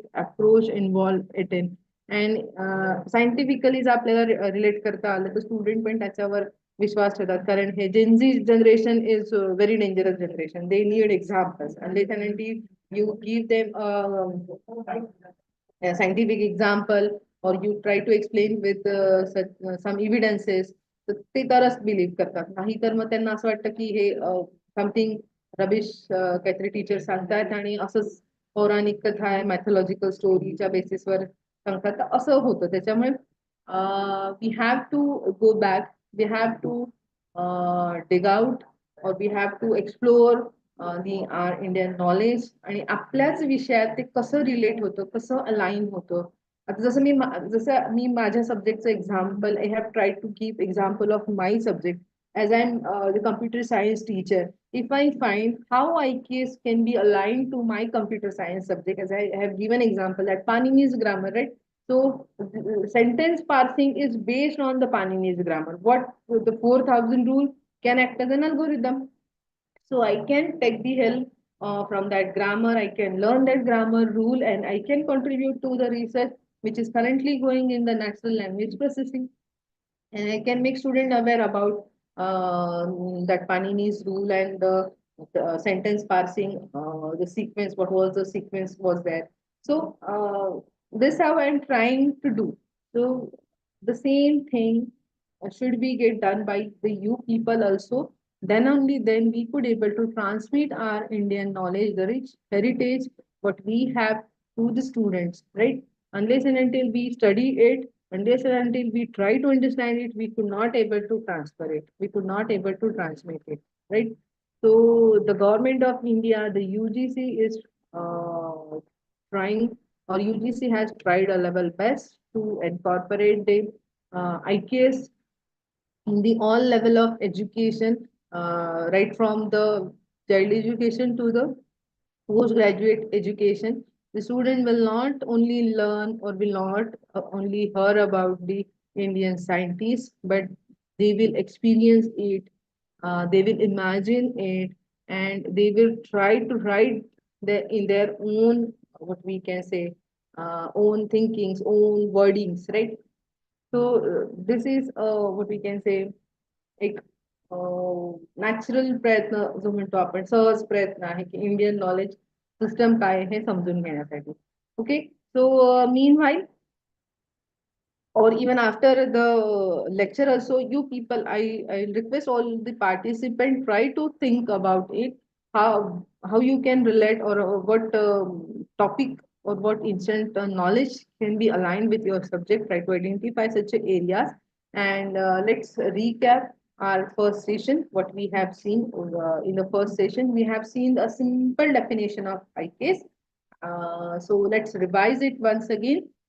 Indian knowledge system are the traditional, it's the indigenous sciences and philosophical philosophies developed in the Bharat, conveying diverse fields like medicine, mathematics, architecture, music, science, language, ethics, trade, commerce, right? So why it is important? So IKS is a holistic, sustainable, and value-based knowledge and in Indian with the Indian heritage and offering solution to the modern education, environment and technology challenges. Now, where we find this RKS, so IKS preserved in ancient texts like in our Vedas, oral tradition, temples, uh, my mother told me to do so.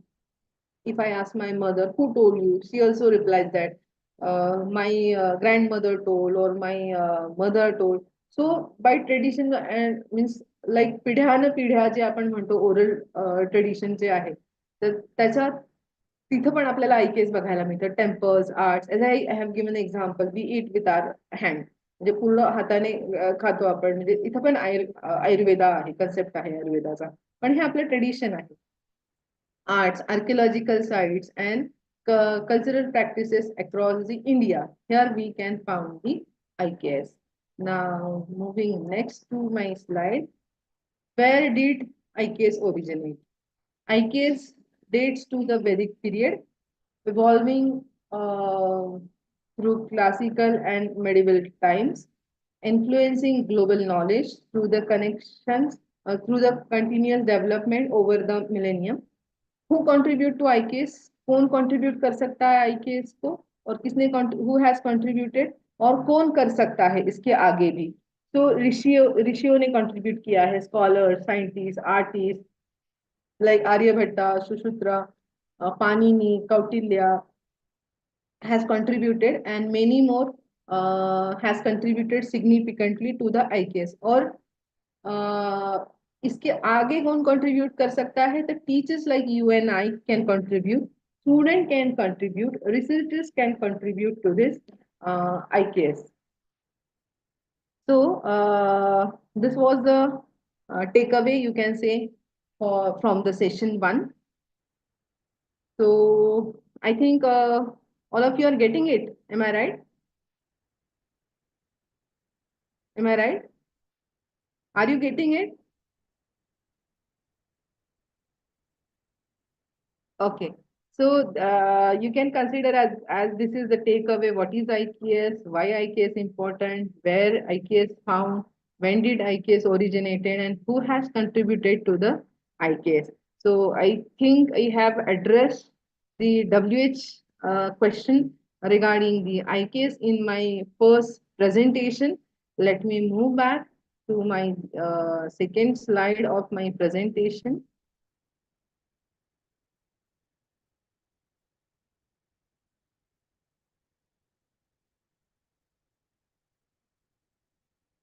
Yes. So in the second session, which is going to be start on the 4 o'clock, and then we will see the NEP in the second session, NEP and the ICAS, why we have to review the ICAS, then framework and the resources of ICAS, educator's role, that is the teacher's role in modern education society. Uh, then integrating IKS and modern sciences, the IKS policy, and the research, uh, what type of research can be get carried out, and in carrying the research, what can be the challenges and the resources for the IKS that we will discuss in the second session. Right. Is anyone there from the organizing committee? Is there in this meeting? Is anyone is there in this meeting? Okay, I think no one is there from the organizing committee here. So have you think about where IKS can be aligned in your subject? Or can you write any practice which or any tradition which you are following or which you admire? Can you write me in this chat box?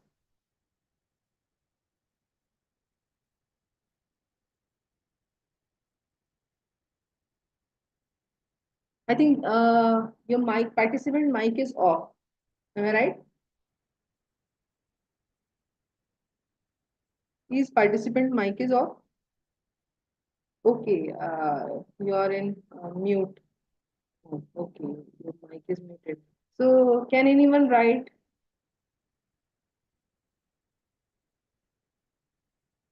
any practice, any example? See, this topic is not just listening.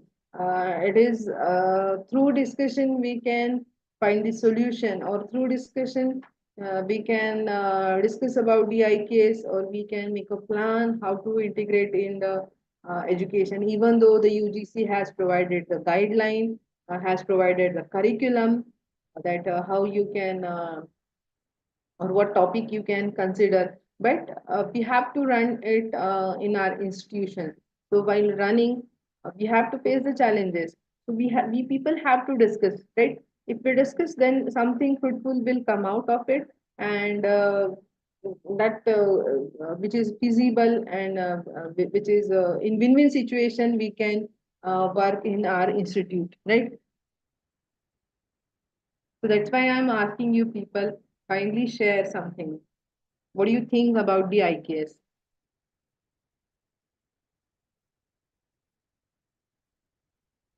Okay, someone has wrote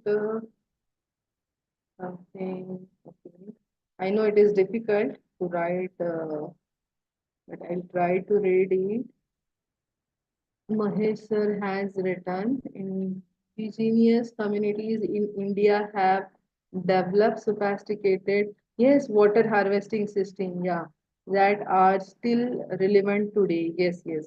For example, construction of water tank and artificial glaciers in Ladakh, which store water during the winter months to ensure the availability during the critical sowing period, demonstrate in effective traditional approach to the water management. Yeah, truly agree with you, sir. And thank you for sharing your thoughts and your understanding about the ICAS. And we can consider the example as a step one, right? So thousands year ago, or in ancient time, the whales was created in a, such a beautiful structure that उसको step रहते थे, right? So from all the four sides, there they have they used to create the steps to go down into the that whale. So the whale was not round in shape. They used to create the wells in a square shape, and from all four sides they used to create the steps so that one can easily step into the whale. So that architecture is still exists, that we can see in many places. Like let me give you an example. In Janmabhoomi, in Mathura, I have seen this step well. Even that step well you can find here in Gushneshwar, near Chhatrapati Sambhaji Nagar. That step well you can find over there. So a beautiful construction constructed in a rock structure was there. So that is a beautiful example, and sir has shared that the glacier, artificial glacier in Ladakh. Yes, sir, right. Thank you, sir. And in case of my watershed hydrology subject, in case of it, yes, sir, yes, fine, sir. Perfect, sir, yes. So, like Mahesh, sir, many are thinking about it, but it's hard to write in the chat box. So, like Mahek sir, you can think about it, or even though if you don't want to write in the chat box, but think about it. And again, I'm saying that think about it. Try to identify where we means, unless and until we could able to give an example to the student, relevant example to the students, student will not able to believe, right? So they need example, they need scientific reason why why we should follow it, why we should do it, what is the benefit of it, or how it is relevant. Now many WH questions student may ask you, if we find such a relevance in our history, so we can easily convince student that how great Indian scientist has contributed, and what means यानी क्या खजाना हमारे पास है, और यही खजाना पूरा दुनिया यूज कर रही है, और दुनिया उस पे मतलब उनका नाम कर रही है, मतलब हर कोई फील्ड आप ले लो, इवन एटॉमिक स्ट्रक्चर का भी आप अगर केमिकल का कोई यहाँ पे होगा, केमिस्ट्री का जिसका सब्जेक्ट है, इवन जो एटॉमिक स्ट्रक्चर है, Bohr's autonomy, Niels atomic structure, Bohr's और नील्स एटॉमिक स्ट्रक्चर हमने तो पढ़ा है, लेकिन नील और बोर से पहले भी हमारे यहाँ भारत में इतने साइंटिस्ट हो चुके हैं, उन्होंने एटॉमिक स्ट्रक्चर को डिस्कवर किया था। कनाद ऋषि का भी आप कंट्रीब्यूशन इसमें मैंने नहीं डाला मेरी स्लाइड में, लेकिन कनाद ऋषि का भी क्या कंट्रीब्यूशन था ये भी आप देख सकते हो। बहुत सारे ऋषियों ने भी कंट्रीब्यूट किया है, उन्होंने उनके श्लोक में लिखा है। तो कनाद ऋषि ने आई गेस ये एटॉमिक स्ट्रक्चर डिजाइन किया था, जो कि अभी बाद में बहुत सारे लोगों ने उस पर क्लेम कर दिया है। लेकिन क्या है ना कि हमारा जो इंडियन ट्रेडिशन जो था, जो पहले हम मतलब पता नहीं था कि लिखना है, लिख के रखना है, ओरली ही जा रहा था, लेकिन जो लिखा है तो वो भी संस्कृत में है, उसको ट्रांसलेट करना। और जैसे मैंने कहा कि ओरली ट्रांसमिट होता था in previous thousands year back, तो हर एक की उसके मेमोरी का भी लिमिटेशन उसको था। जो किसी ने मुझे ओरली बताया उसमें से मुझे कितना समझ में आया, मेरे मेमोरी ने कितना रिटेन किया, वही मैं पास ऑन कर सकूंगी ना। So that was the limitation actually. Huge मतलब ट्रेजर है, पूरा खजाना है अपना। आपकी हर कोई फील्ड ले लो, आप मैथ्स ले लो, साइंस ले लो, फिजिकल साइंसेस ले लो, एस्ट्रोनॉमी आप कंसिडर करो, केमिस्ट्री कंसिडर करो, arts maths science music painting, हर हर हर फील्ड में आपको कुछ ना कुछ रेफरेंस तो जरूर मिलेगा। लेकिन जरूरत है एज ए टीचर हमने वो पढ़ना और उसको समझना और पास ऑन करना। Who has written? Yes. Anta Roy. Ritual, festival, performance artist, yoga, Ayurveda. Yes, yoga को तो अभी इंटरनेशनल योगा डे डिक्लेयर कर ही दिया है। 21 जून को हम इंटरनेशनल योगा डे भी सेलिब्रेट करते हैं, राइट। तो योगा तो भारतीय है ना, जो होल बॉडी का उसमें पूरा मतलब दिया है कि मेडिटेशन की क्या बेनिफिट है, how it is helpful to your physical body, even your mental health के लिए भी कैसा, मेंटल पीस के लिए, मेंटल हेल्थ के लिए why yoga is necessary. Not only the physical body is taken into the consideration, the holistic approach. Again and again I am pressing and I am focusing your bringing your attention towards the holistic approach. So because of this beautiful holistic approach, this IKS is important to be get delivered, to be get transferred to the our young ones, right, our students, so that they could able to get introduced to our this Indian knowledge system, Ayurveda. Yes, Ayurveda में भी वो है ना, पंचकर्मा करते हैं, body शुद्धिकरण है उसमें, राइट। तो ये कहाँ से आई, ये तो पास्ट आयुर्वेदा में ही ऑलरेडी उन्होंने डिजाइन। आज के रिलेवेंट मतलब जो मेडिसिन है, अश्वगंधा मेडिसिन है, right. I forgot to give you an example of ashwagandha, कि अगर हम रिलेट करते हैं आज के इसमें, तो अश्वगंधा के आपको इतने एन नंबर ऑफ बेनिफिट्स मिलेंगे। और सेम अश्वगंधा के benefits already were written in Sanskrit languages, in Ayurveda or cultural practices. Yes, yes, yes. Very good. Thank you for contributing by sharing your thoughts, by taking time to write into the chat box. Okay. So is there anyone from organizing team here? Actually, they have told me that there is a break around 4 o'clock, 20 minutes break is there. If there is no break, then I can continue with the session. Obviously, if you people also have capacity to be here in the session, or else if you want to a tea break or a water break, you can take.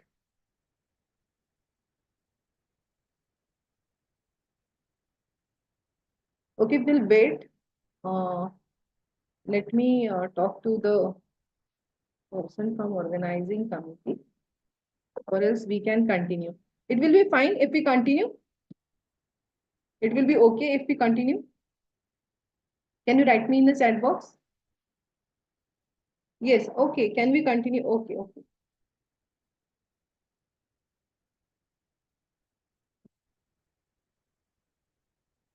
Fine, no problem. So without break, only one Okay.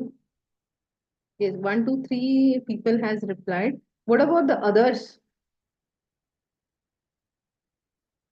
Okay, fine.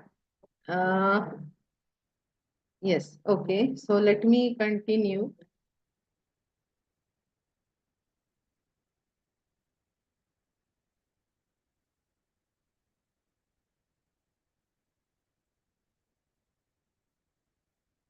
Okay, आपको रोज break दिया जाता है या continue होता है आपके अभी जितने सेशन हुए इसमें?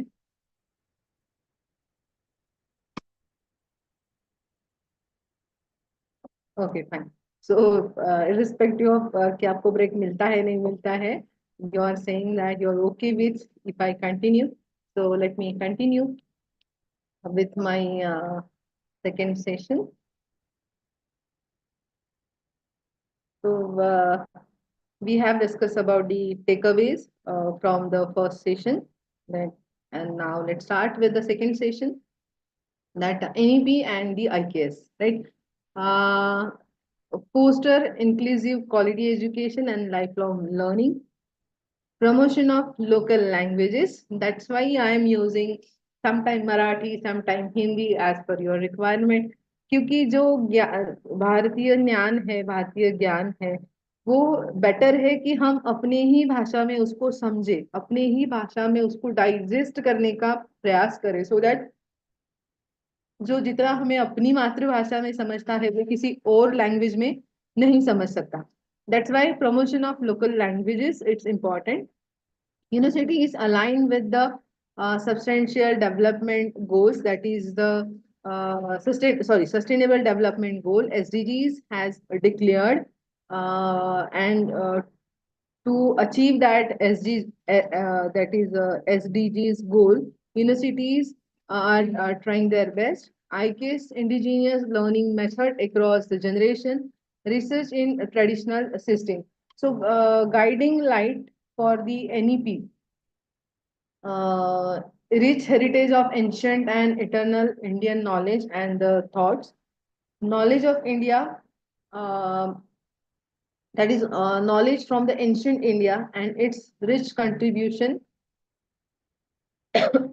its rich contribution to modern India and its success and the challenges. This knowledge to be put to the new users through our education system. This is the need. And what NEP says that Indian knowledge to be included in all curriculum and extra curriculum in all the disciplines, right? And engaging courses on IKS to students in secondary school as an elective should be kept as an elective, right? So this how collaborating with IKS institutions and the centers, providing training for the teachers, so creating a freedom for the educators to deliver the IKS. Uh, this is suggested by the NEP. So this kind of provision regarding the IKS is done in the NEP 2020. Right now, IKS integration into the NEP 2020. So how it is get integrated? So by in including the IKS in curriculum, as I said, you can include it in your curriculum at the grad. It all means all level, at the UG level, PG level. You can include it. Then promoting multidisciplinary research, supporting language preservation, and fostering innovation hubs, which will focus on traditional knowledge. NEP 2020 emphasizes mainstreaming IKS into the school and higher education curricula, encourages research and innovation in Ayurveda, mathematics, yoga, and linguistics, established a dedicated IKS division under the AICT and other academic bodies, promotes multilingual education, including Sanskrit, to access primary IKS sources. NEP 2020 aims to integrate the IKS to create a future-ready education system rooted in India's civilization strengths, while preparing learners for the global challenges, right? So alignment with the STEAM, that is science, technology, engineering, and arts and mathematics. So this how IKS integration can be done, or IKS can be get integrated to the NEP. All colleges offering UG courses should provide many elective, many options subject related to the IKS, not only like student should be get provided that you have to learn about the Vedas, you have to learn about the archaeology, you have to learn about the then Ayurveda. This should not be done there.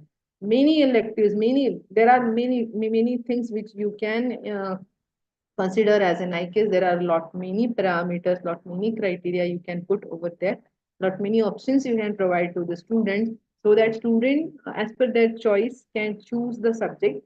Student should be able to earn 5% of their total credits through these IKS courses. Regional languages or what we can say, regional languages, or in uh, modern era or modern age, even though the English is very important, but you can use the mother tongues. है ना? The education in mother tongue should be used for teaching these courses uh, wherever possible, right? It might not possible everywhere, but wherever possible, we have to try to teach this Indian knowledge system in mother tongues, or you can say the regional languages. Then what is the global impact of ICAS?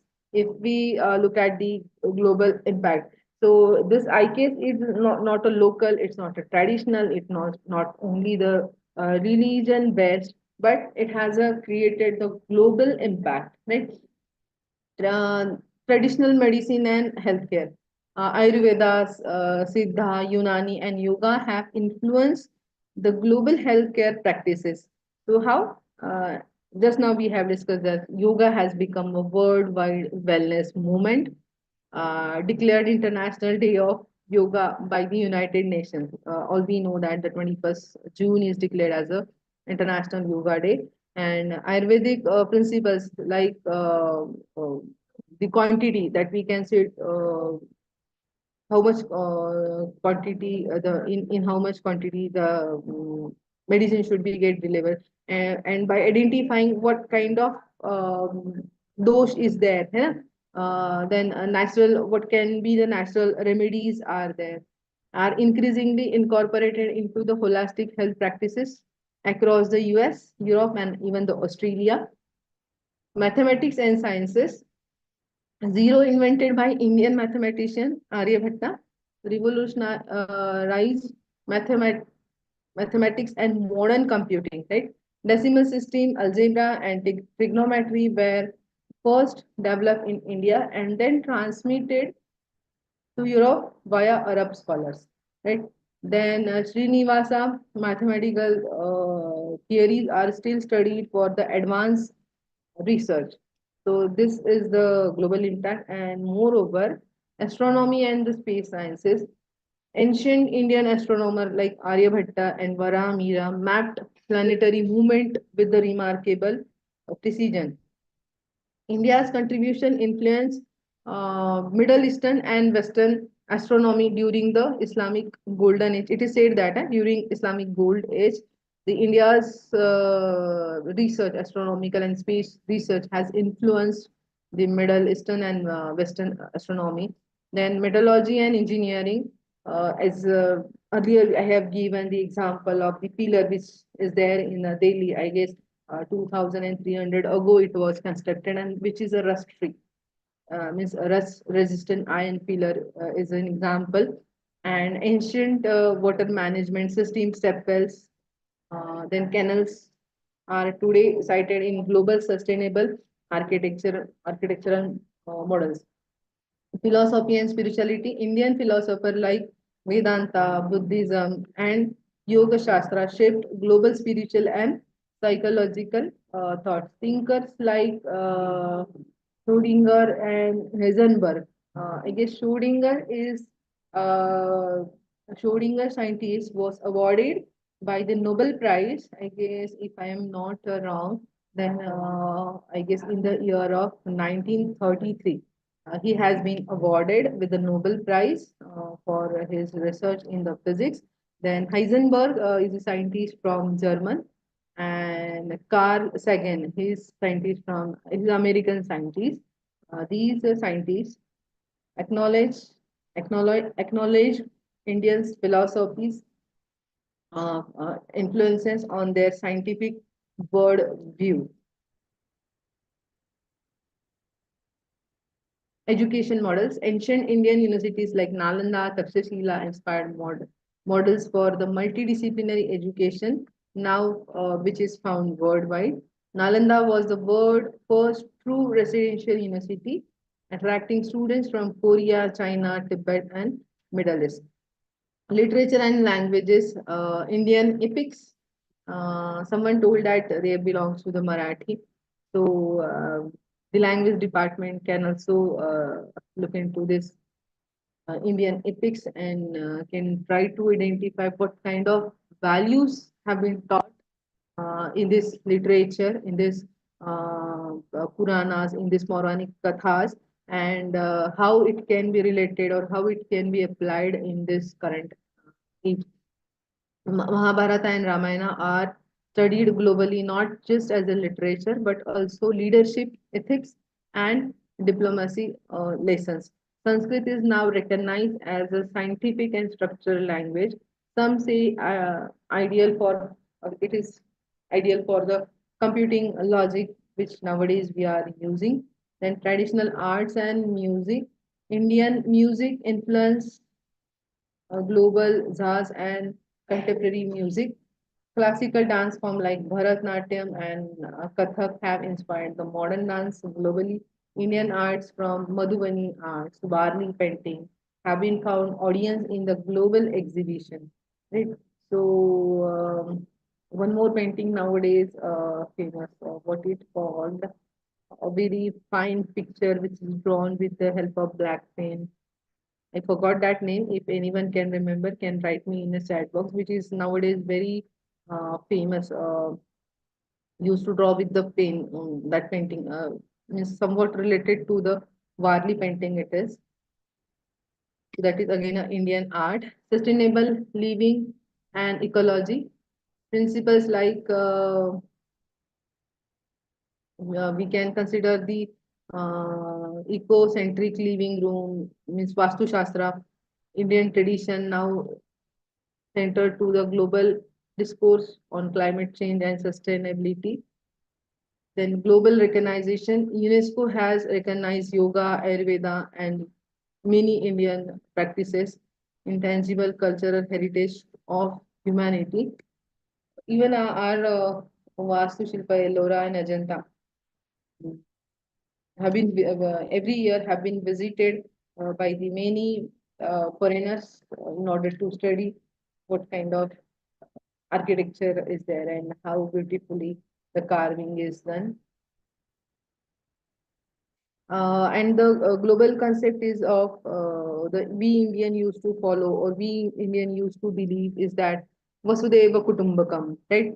So this is our principle that we treat the not only our family as a whole family, but the family, then we where we live in a society, then in a state, in a city, state, then Rashtra, and then we think about the whole world, right? So Vasudeva Kutumbakam, the whole world is one family. This ecocentric living form of Indian traditions which is admired or which is nowadays is bringing attraction of many foreigners towards its Indian principle.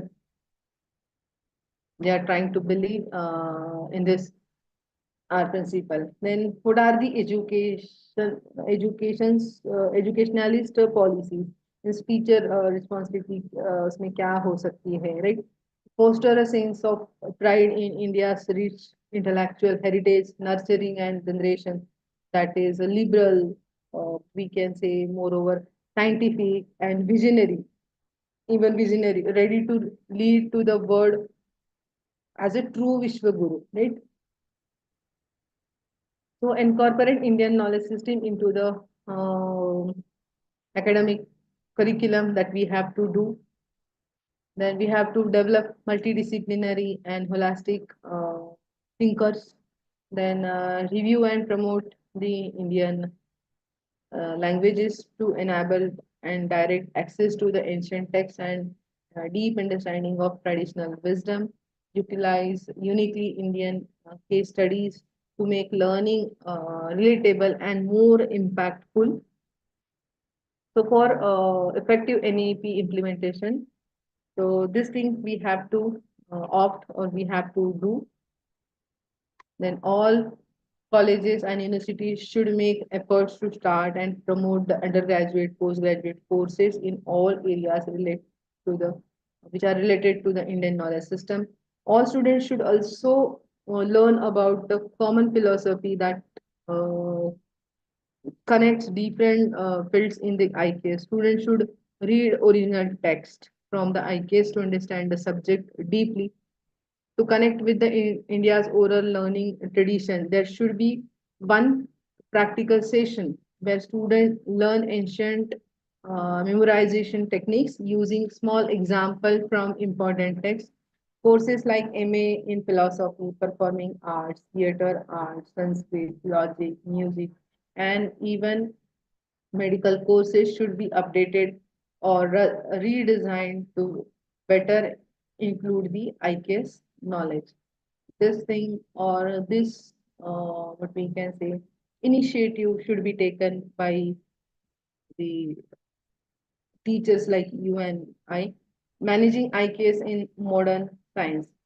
So balance ancient wisdom with the modern inquiry. Uh, we have to like say in Ayurveda and modern pharmaceutical research. So this can be considered as an example, or this can be this example we can simple example we can give it to our student. So in Ayurveda has described the healing properties that we have discussed about this right in first session, turmeric, haldi for thousands of years. But modern science later identified curcumin, that active ingredient in the turmeric, which has anti inflammatory and anti oxidant properties. So today, uh, that curcumin is expected, standardized, and used in modern medicine, health supplement, and treatment worldwide. Managing our traditional knowledge. So we have to, in order to manage our traditional knowledge, we have to collect, validate, and digitize the knowledge. So collection, how you will collect and how you will document it. Ne? Systematically, we have to gather the traditional knowledge from the communities, text, and oral traditions. We have to record not only the written sources, but also the stories, the practices, and that whatever we stories and practices that have been passed down verbally. From there we have to collect it, right? Now in order to verify and validate, how could we able to verify what we have collected? How you will be verify and validate? So critically we have to evaluate and cross check the collected knowledge with the scientific research, right? Historical evidence, not only with the help of scientific research, but we have to identify the historical evidence and community practices that we have to observe. Then we have to distinguish authentic, valuable knowledge from the myths or outdated practice. That thing we have to do. Now, in order to preserve and protect what we have collected, what we have verified, what we have validated, now the thing is that how you will preserve whatever you have validated. So digitize documented knowledge using the modern technologies, protect it legally, like a traditional knowledge digital library, TKDL is a library to prevent exploitation or misappropriation by the others. This is the database which is taking care of it. That's how it is preserving. Misappropriation can be done by the others, so this care has been taken. So I'll repeat the name of the library is TKDL, which I have not mentioned on this slide, which maybe there is on the next slide. That is a traditional knowledge digital library. Now, the third point is that, as I said, community. Here, I second point which I have written: community participation is the key. Right? In order to collect, you have to deal with the community. You have to deal with the people. You have to ask them because, as I said, knowledge. Many tradition, whatever the paramparas we are following, rituals we are following, they might not have been written somewhere else, but we are practicing, we are following. So we have to talk with the people. So your community will play a vital role. Then integration into modern systems. So how you will integrate the thing which you have collected, which you have verified, validated, and which you have tried to preserve. So blend traditional knowledge into formal education,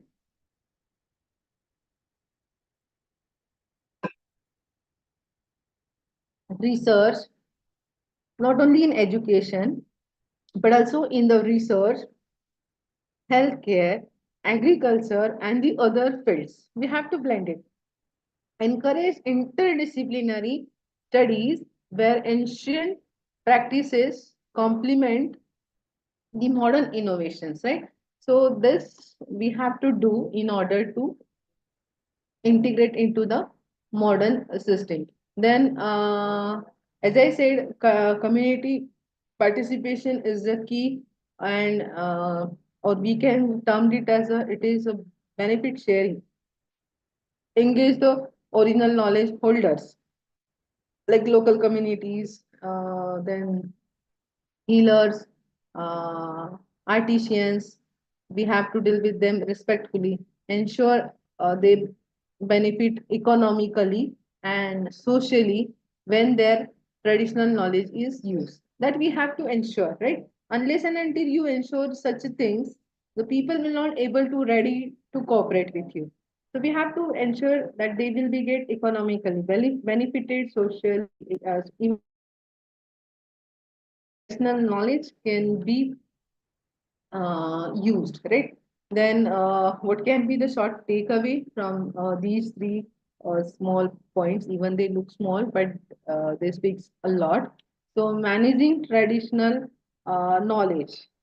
Uh, what I'm trying to say is that collecting, validating, protecting, and integrating ancient wisdom into modern life while honoring and empowering the communities that preserve it. Then only it will happen. Do you agree with this? Do you agree with this?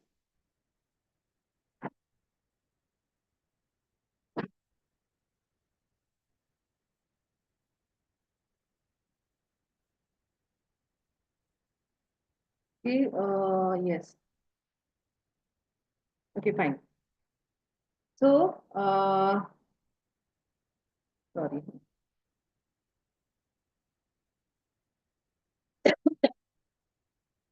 So, this is the short takeaway from this particular slide. I think, Deepak sir, your camera is on. Deepak sir, Deepak Busari. Okay, fine. Uh, let's move ahead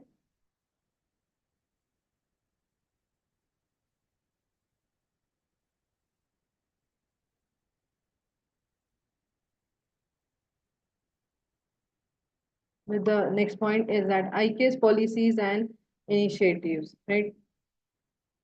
So, what are the IK's policies and initiatives which have been taken? Traditional knowledge, digital library, yes, which I have mentioned earlier, that I have written over here. That is traditional knowledge, digital library, and ambitious project, which is launch to digitally document India's ancient medicinal knowledge to prevent its misappropriation, which protect over 2.2 lakh medicinal formulations from being patented unlawfully by the others. National Education Policy NEP 2020, a strong emphasizes on integrating Indian knowledge system across the all levels of education, promotes the study of Indian languages, art, science, and culture alongside the modern subject. IKS policy, Indian Knowledge System Division, IKS Division, Ministry of Education. This is the division. I have one link for this particular website where the research opportunity and the collaboration opportunity is given. I'll try to show it on my next slide. A dedicated body set up to coordinate research, education, and promotion of Indian knowledge system. The interested teachers or even the students can contribute to it. Establish IKS centers in higher education. Being a HEIs, we could able to establish the IKS centers in our institution and work as a catalyst uh, researcher in this field. University innovation clusters and IKS research grants. Funding provided by the National Innovation Foundation and Department of Science and Technology to encourage a research project based on the traditional sciences like metallurgy, architecture, water resources management, and medicine. Someone has written about it. I guess someone I guess Mahesh sir is related with this topic, that is water resource management. Sir, you can give it a look, please. University innovation clusters and IKS research grants funding provided. So, Ek Bharat Shrestha Bharat and cultural emission programs, government initiative encouraging students to explore India's diverse knowledge tradition through the field visit, uh, cultural exchanges, and interstate tourism, like interstate tourism, which can be linked to the IKS themes, right? Ek Bharat, Shrestha Bharat, and cultural this impression program, you could do such a kind of activities. This is the IKS policy. Moreover, moving ahead towards a knowledge, what we can say, कैसे हम उसको retain करेंगे, कैसे हम उसको preserve कर सकेंगे, right? हम ये अचीव कैसे करेंगे ना? Learning from the past for a vibrant future, we will do it. Ancient India uh, was one global hub of knowledge. We can say that the ancient India was a global hub for the knowledge, wisdom, and innovation. With the centers like Nalanda, Takshashila, which are inspiring students worldwide, then reclaiming these legacy by studying and applying traditional sciences, philosophies, and arts can guide modern development. This I think so. This is how we could able to learn from the past. Now the second point is blending ancient wisdom with the modern innovations. So how you could able to do it? What I think is that the future lies not in rejecting the old or blindly copying the new one, right? But it is integrating traditional knowledge with the modern science and technology. This I think so. You might be also thinking of the same way.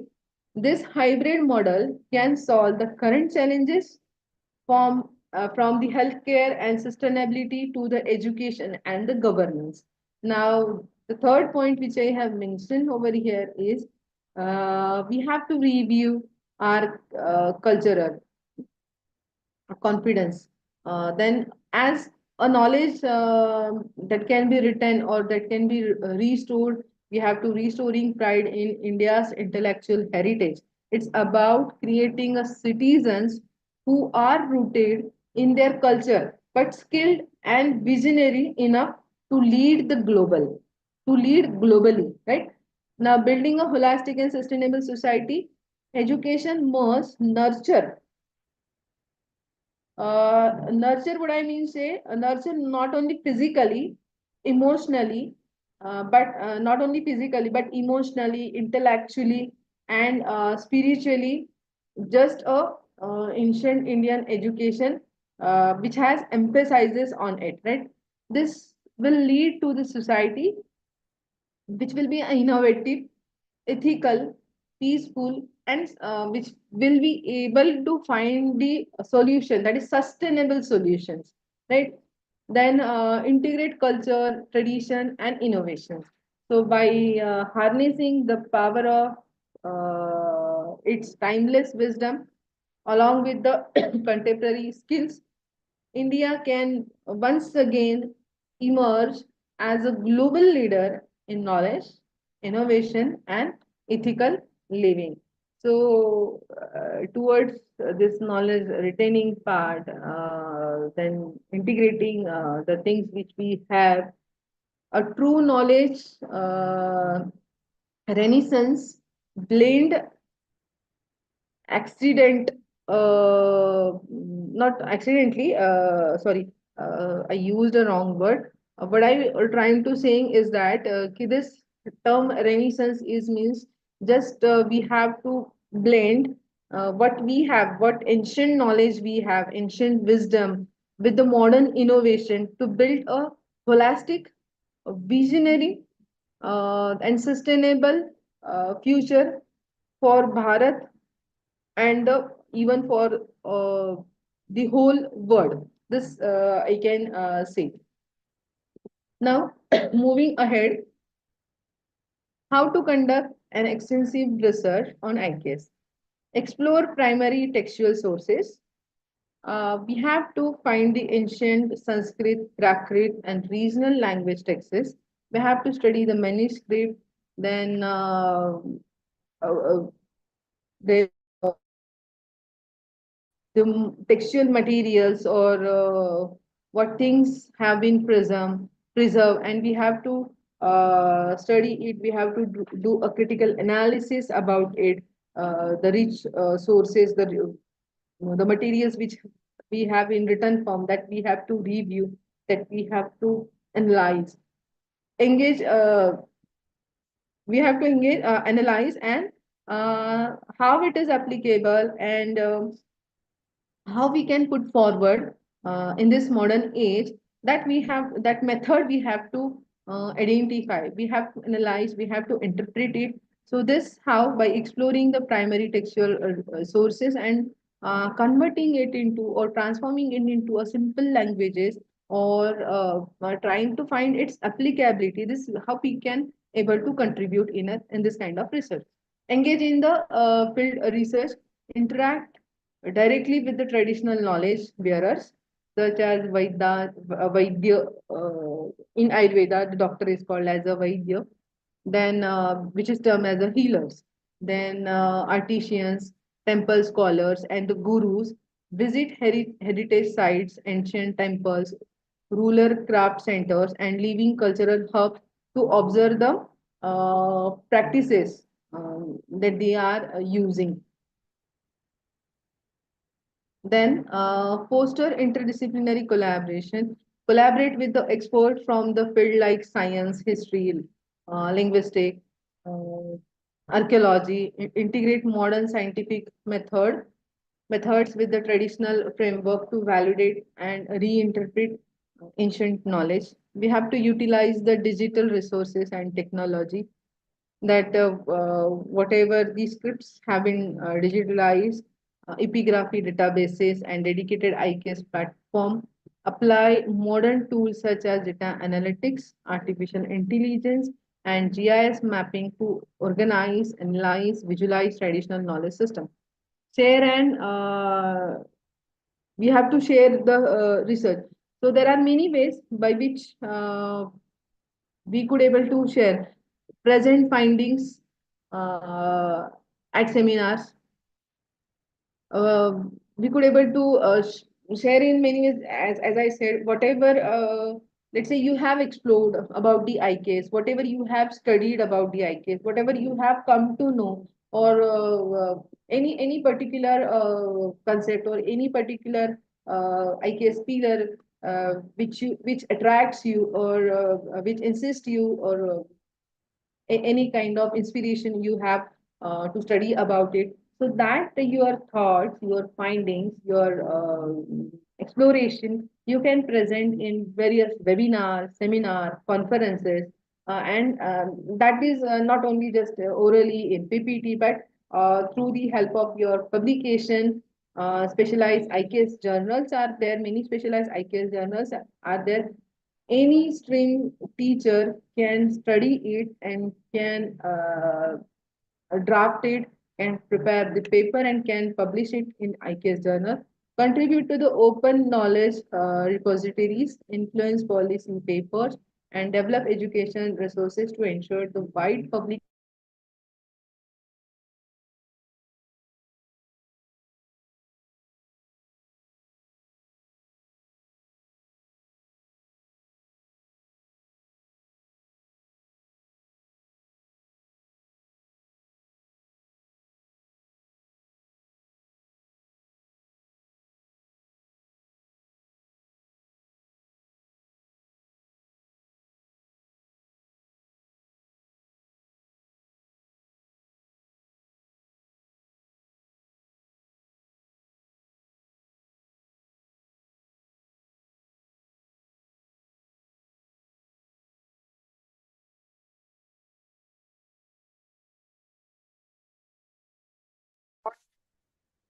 content. Sorry, sorry for the interrupt.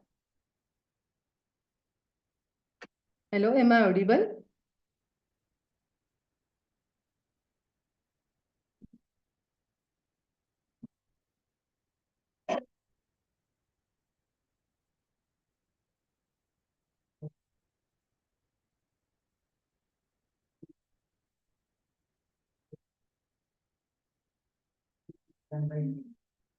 Am I audible?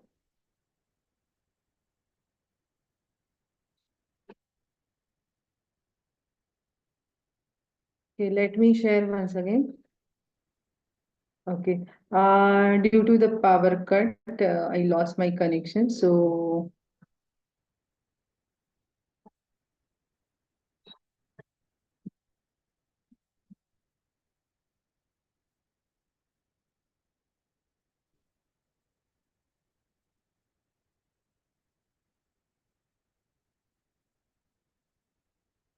is visible?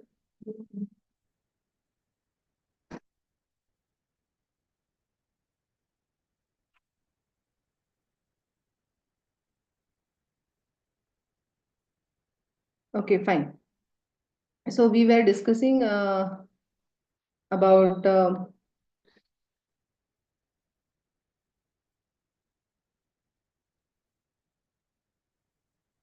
how to conduct extensive research on the IKS that we have seen. Now, as I said, there are the many ways by which you can contribute or you can conduct extensive research by exploring the primary texts, then engage in the various research field, then foster interdisciplinary collaboration, utilize digital resources and technology, and you have to share whatever you have learned, or you have to publish whatever you have understood and whatever you have explored about the IKS. Obviously, there are in doing such a thing, there are many challenges, and as I said, there are many challenges, but there are the solutions also for the challenges that we will see in this particular slide. Loss of text. As I said, you can review the text, whatever we have, but there can be a challenge of loss of text, manuscript, or oral tradition due to the neglect Western dominated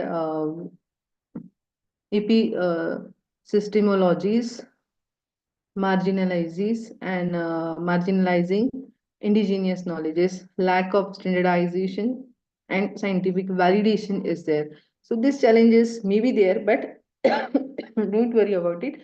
Government backed digitization and have tried to categorize this various IKS sources. Then encouraging youth participation in IKS study through the funding and mentorship. This initiative has been taken. Even global partnership to bring recognition and integration of IKS in the mainstream sciences has been done.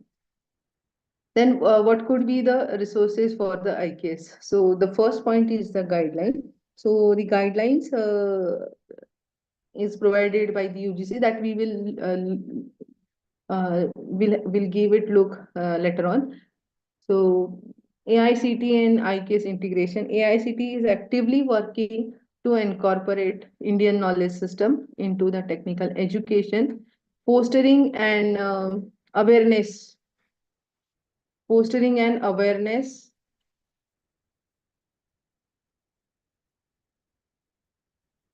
Just a minute.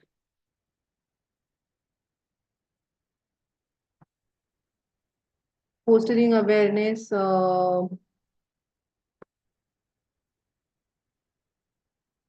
I audible? Again, I think some problem is there. Am I audible?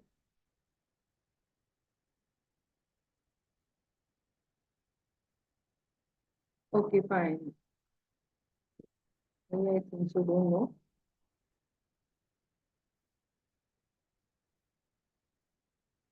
Okay. Okay, so we were looking about the resources for the IKS. AICT is actively working in order to incorporate uh, the knowledge, Indian knowledge system into the technical education, fostering an awareness of India's rich heritage in science and engineering and mathematics. AICT launched initiative to introduce courses related to Vedic mathematics, Sanskrit, yoga, and Indian philosophy to the curriculum of Engineering and Technology Institute. AICT provides AICT funded research program. Those who are looking an opportunity to contribute to the IKS or to carry out the research, uh, they may give it a look at AICT funded research program that include interdisciplinary research on IKS, and the aim is to bridge the gap between the traditional knowledge and modern scientific development. So Bharat Vidya is an initiative aimed at again revisiting and promoting the Indian knowledge tradition through the research, content development, and the education program. It emphasizes integrating Indian history, philosophy, spiritual practices, classical arts, traditional medicine, and sustainable practices into the mainstream education. The focus is on creating synergies between Indian traditional knowledge and global academic thought, often through specialized workshop, lectures, seminars, and organizing program that NEP sensitization and orientation program, which has considered IKS.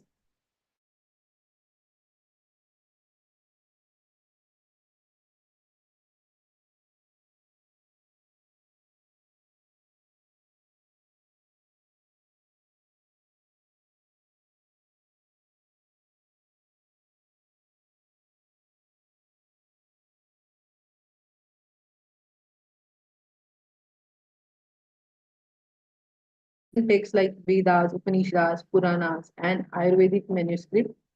Then open access repositories are there, like institutes like IITs, NITs, and University Grant Commission have open access repositories, often, often supporting research into the Indian knowledge system, as well as project on documentation and ancient text and knowledge system. MOOCs, that is massive open online courses. MOOCs are becoming a prominent way to promote the IKS globally. Platform like Swayam as initiative by Government of India and the IITs, seven IITs offer courses on Indian knowledge system. Understanding the Vedas and Upanishads, the topics are like they have providing the courses on topics such as understanding the Vedas and Upanishads, introduction to Indian philosophy and culture, basic of Sanskrit and Vedic mathematics. Then not only SWAYAM, but the NPTEL, that is National Program on Technology Enhanced Learning. This is another platform where MOOCs related to the IKs are available, especially those related to the Vedic mathematics, Ayurveda, and ancient Indian engineering. Then not only these, but international MOOCs, global platform like Coursera, Udemy, also host course on Indian spiritual tradition, classical arts, and Indian philosophy. Right. So if you know anything other than this, so you can feel free to write in the chat box. So even in yoga, meditation, Sanskrit are available globally, providing an opportunity for anyone who wish to learn about the Indian knowledge system. There is no age barrier. Age as a limit is not there. So anyone who want to learn, anywhere want to learn, can learn through this national and international platform about the Indian knowledge system, right? You can make your student aware of this, or you can insist your student to opt any swayam course or any international platform, any course from international platform, to know more about the Indian knowledge system, and you can consider it as a one of the small project which is assigned to the student, or one of the internal assignment assigned to the student in order to gain the knowledge. So then and only then student will try to learn it, right? So they will take it seriously, they will explore. Then collaboration and government initiatives.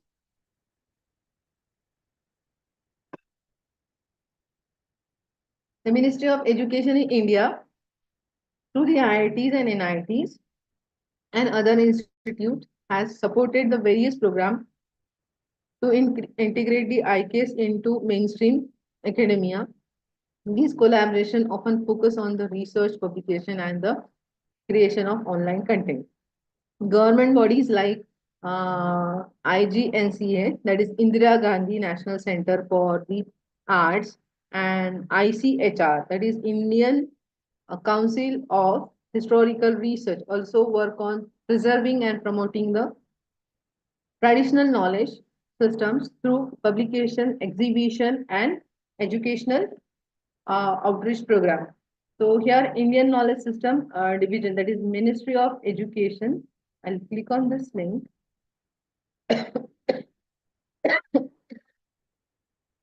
Is it is visible?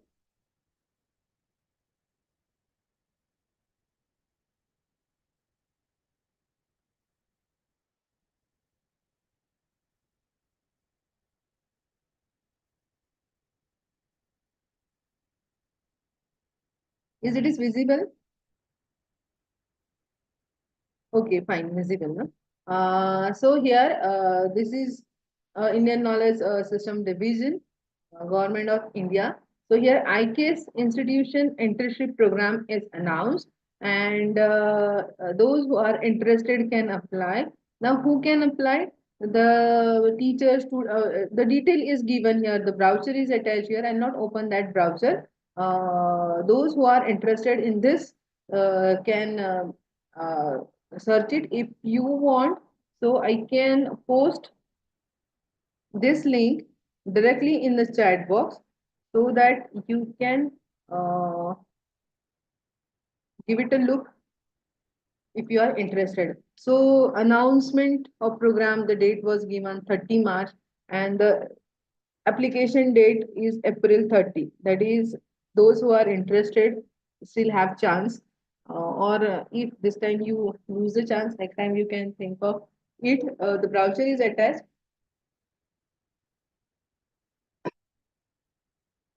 So here, what is the goal or what is the motto? So they are this division is offering the institutional internship program, and this program is designed to and encourage the youth to take up deeper study of various topics which are related to the IKS in Bharatiya Bhasha, right? So you can see this particular link or this division. So this how you can contribute to this IKS. Just a moment.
Sorry for the interrupt.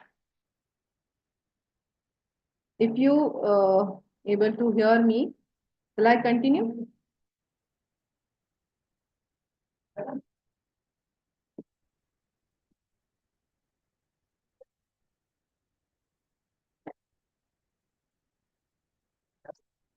Shall I continue with this? Before concluding this session, I would like to say something more about it, that we have seen what is the policy and what are the UGC's guidelines. One more thing that I want to show is that here the guideline link I have used, so that I want to show. Here, the guidelines were provided by the UGC about incorporation of the IKS guideline for incorporating Indian knowledge system in higher education curricula. How you will be incorporate? So this a detailed document is provided by the UGC. So here many topics they have included. So what you want to give to your students. So as per that, you can design the courseware, and you can share it with the share the IKS with the student by following this particular guidelines. So even in the mathematics in India, from Vedic period to the modern times. So this can be the one of the topic for this IKS, where students will study about the Vedic maths and how it related to the modern age. Then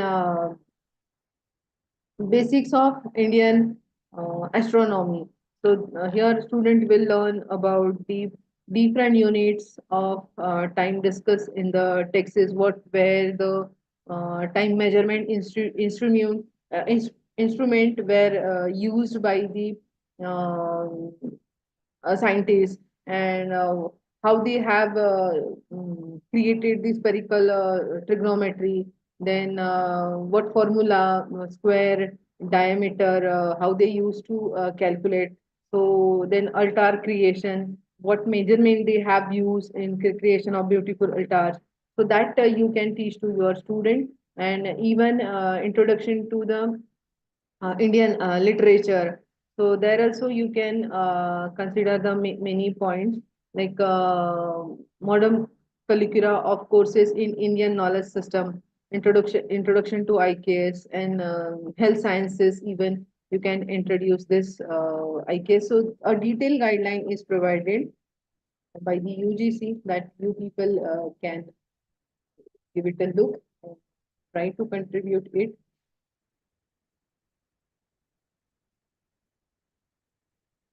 Then one more thing that I would like to share with you people is that as we were discussing about the IKS, then we have been asked you to identify how you will relate it with your subject or what uh, topics which are related to your subject you can study or you can insist or you can give an example of it in your lecture. So you have to think about it and you have to plan accordingly.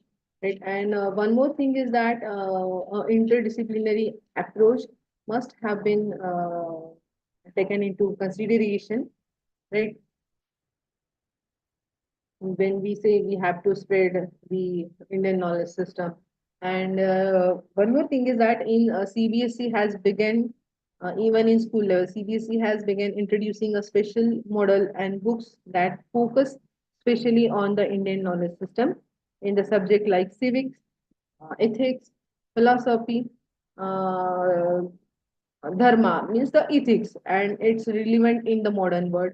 The concept of yoga, its connection to the mind body wellness or body wellness often included the physical education curriculum. Then ancient Indian science and technology, discussing contribution to the mathematician engineering and mathematics engineering architecture and many more you can means have been considered by the CBSE. Philosophy student could explore the topic like relationship between the Buddhism and Jainism or other ethical implication of Indian Dharma. Engineering student could explore the application of ancient mathematical technique in modern day computing the artificial intelligence. What maths is used in building the Taj Mahal that can be get studied. That golden triangle or golden what something particular term I forgot, but that is used so that can be get studied by the student or you people can insist your student to study such a concept. So let me conclude this session without wasting much more time in this. So in order to conclude this, Indian knowledge system, which is considered as a gateway to the global leadership, education, um, nurturing holistic self-awareness citizen with the vision of NEP 2020. The rediscovery and the application of IKS are set to enrich education, science, and culture globally through the interdisciplinary research, technological tools, and policy. Initiatives IKS can contribute meaningfully to the global knowledge economy, fostering a traditional based innovation. So I think so that if we are interested to carry out research, so we must explore uh, which institution or which uh, Ministry of Education or which division of this UGC is promoting the research or giving funds in that we have to identify. I have to try to show in my slide few of the division that gives the internship program or offers the internship program. Many, even UGC is providing the open source library. Even IIT Institute are designing the courses. Even you people can design the course which delivers or which try to deliver the Indian knowledge system. Any topic you can consider and you can design the course and you can apply or you can float it into the this online teaching platform like MOOC. You can get approval for that design course by the MOOC and your course can be get float to there also. The student can opt it and can get the benefit of it and can earn the 5% of the credit from this online courses. So thank you all of you. for patiently listening and being there with me in between typing Bhartiya Nyan Parampara par विस्तृत विवेचन. Okay, धन्यवाद. So once again, I would like to thank all the participants for patiently listening. Thank you once again for MMTTC director and the whole team of MMTTC for giving me an opportunity to share my thoughts or my exploration on this IKS. You have given me opportunity, so I have studied what IKS is, uh, and I'm also a learner, and I'm trying to learn more about the IKS. With the help of your opportunity, I have spent more time in learning or in gaining the concept of IKS, and I have delivered what I have learned or what I have understood about the IKS to the all participants. Thank you once again for all the participants for patiently listening. Thank you once again. Shall I stop my presentation?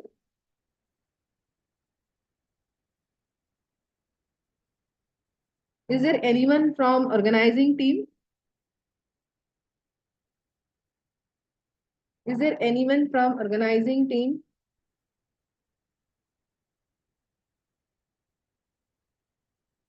I think responsibilities have been may have been allotted to the participant, right? To keep the track of this online session. If such a scenario is there, so kindly let me know.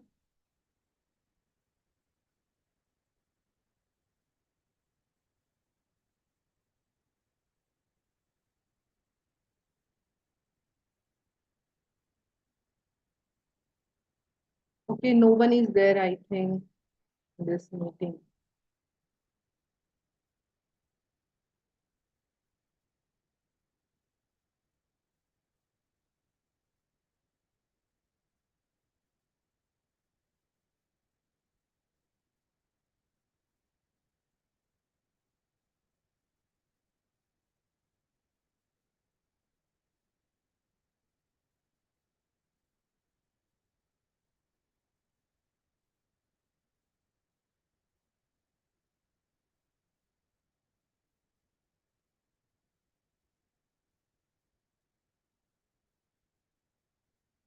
Can anyone tell how usually you end up with this session?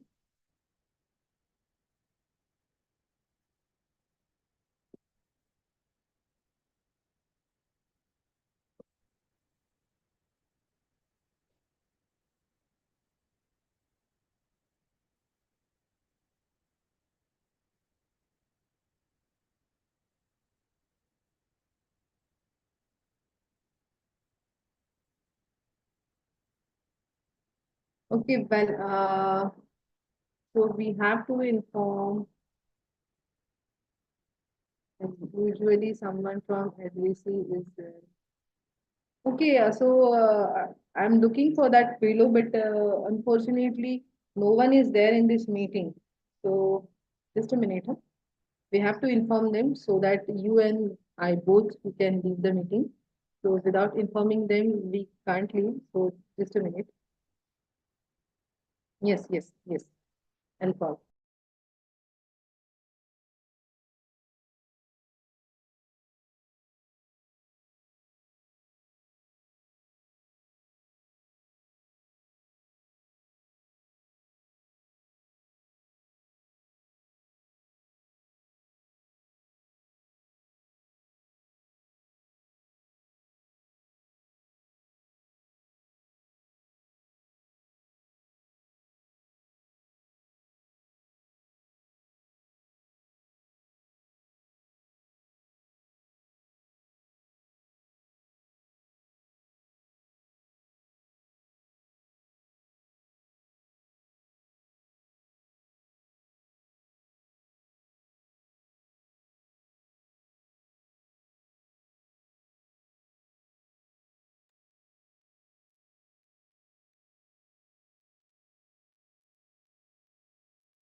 Yes, I talked to the person organizing committee member. He will take the charge of this meeting.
Okay, thank you so much, ma'am. So participant, any question? You can unmute yourself. अगर किसी प्रतिभागी को कोई question है तो आप पूछ सकते हैं, वरना अपन यहाँ पर लेक्चर खत्म कर रही है। आई थिंक किसी पार्टी का पार्टिसिपेंट का कोई क्वेश्चन है, तो thank you so much ma'am, Yogita Patil ma'am. Okay sir. Okay. I think उनके माइक ऑफ थे, वो बोल नहीं पाए यस सेशन यस, मैंने परमिशन दी है अभी participant. Okay okay fine, but उन्होंने चैट बॉक्स में लिखा। ओके। Yes yes. हाँ। Okay, thank you so much ma'am, आपने बहुत तरह से मार्गदर्शन किया है सभी प्रतिभागी के लिए। मैंने चैट बॉक्स भी देखा है, सभी की बहुत अच्छी प्रतिक्रिया है। Thank you so much ma'am.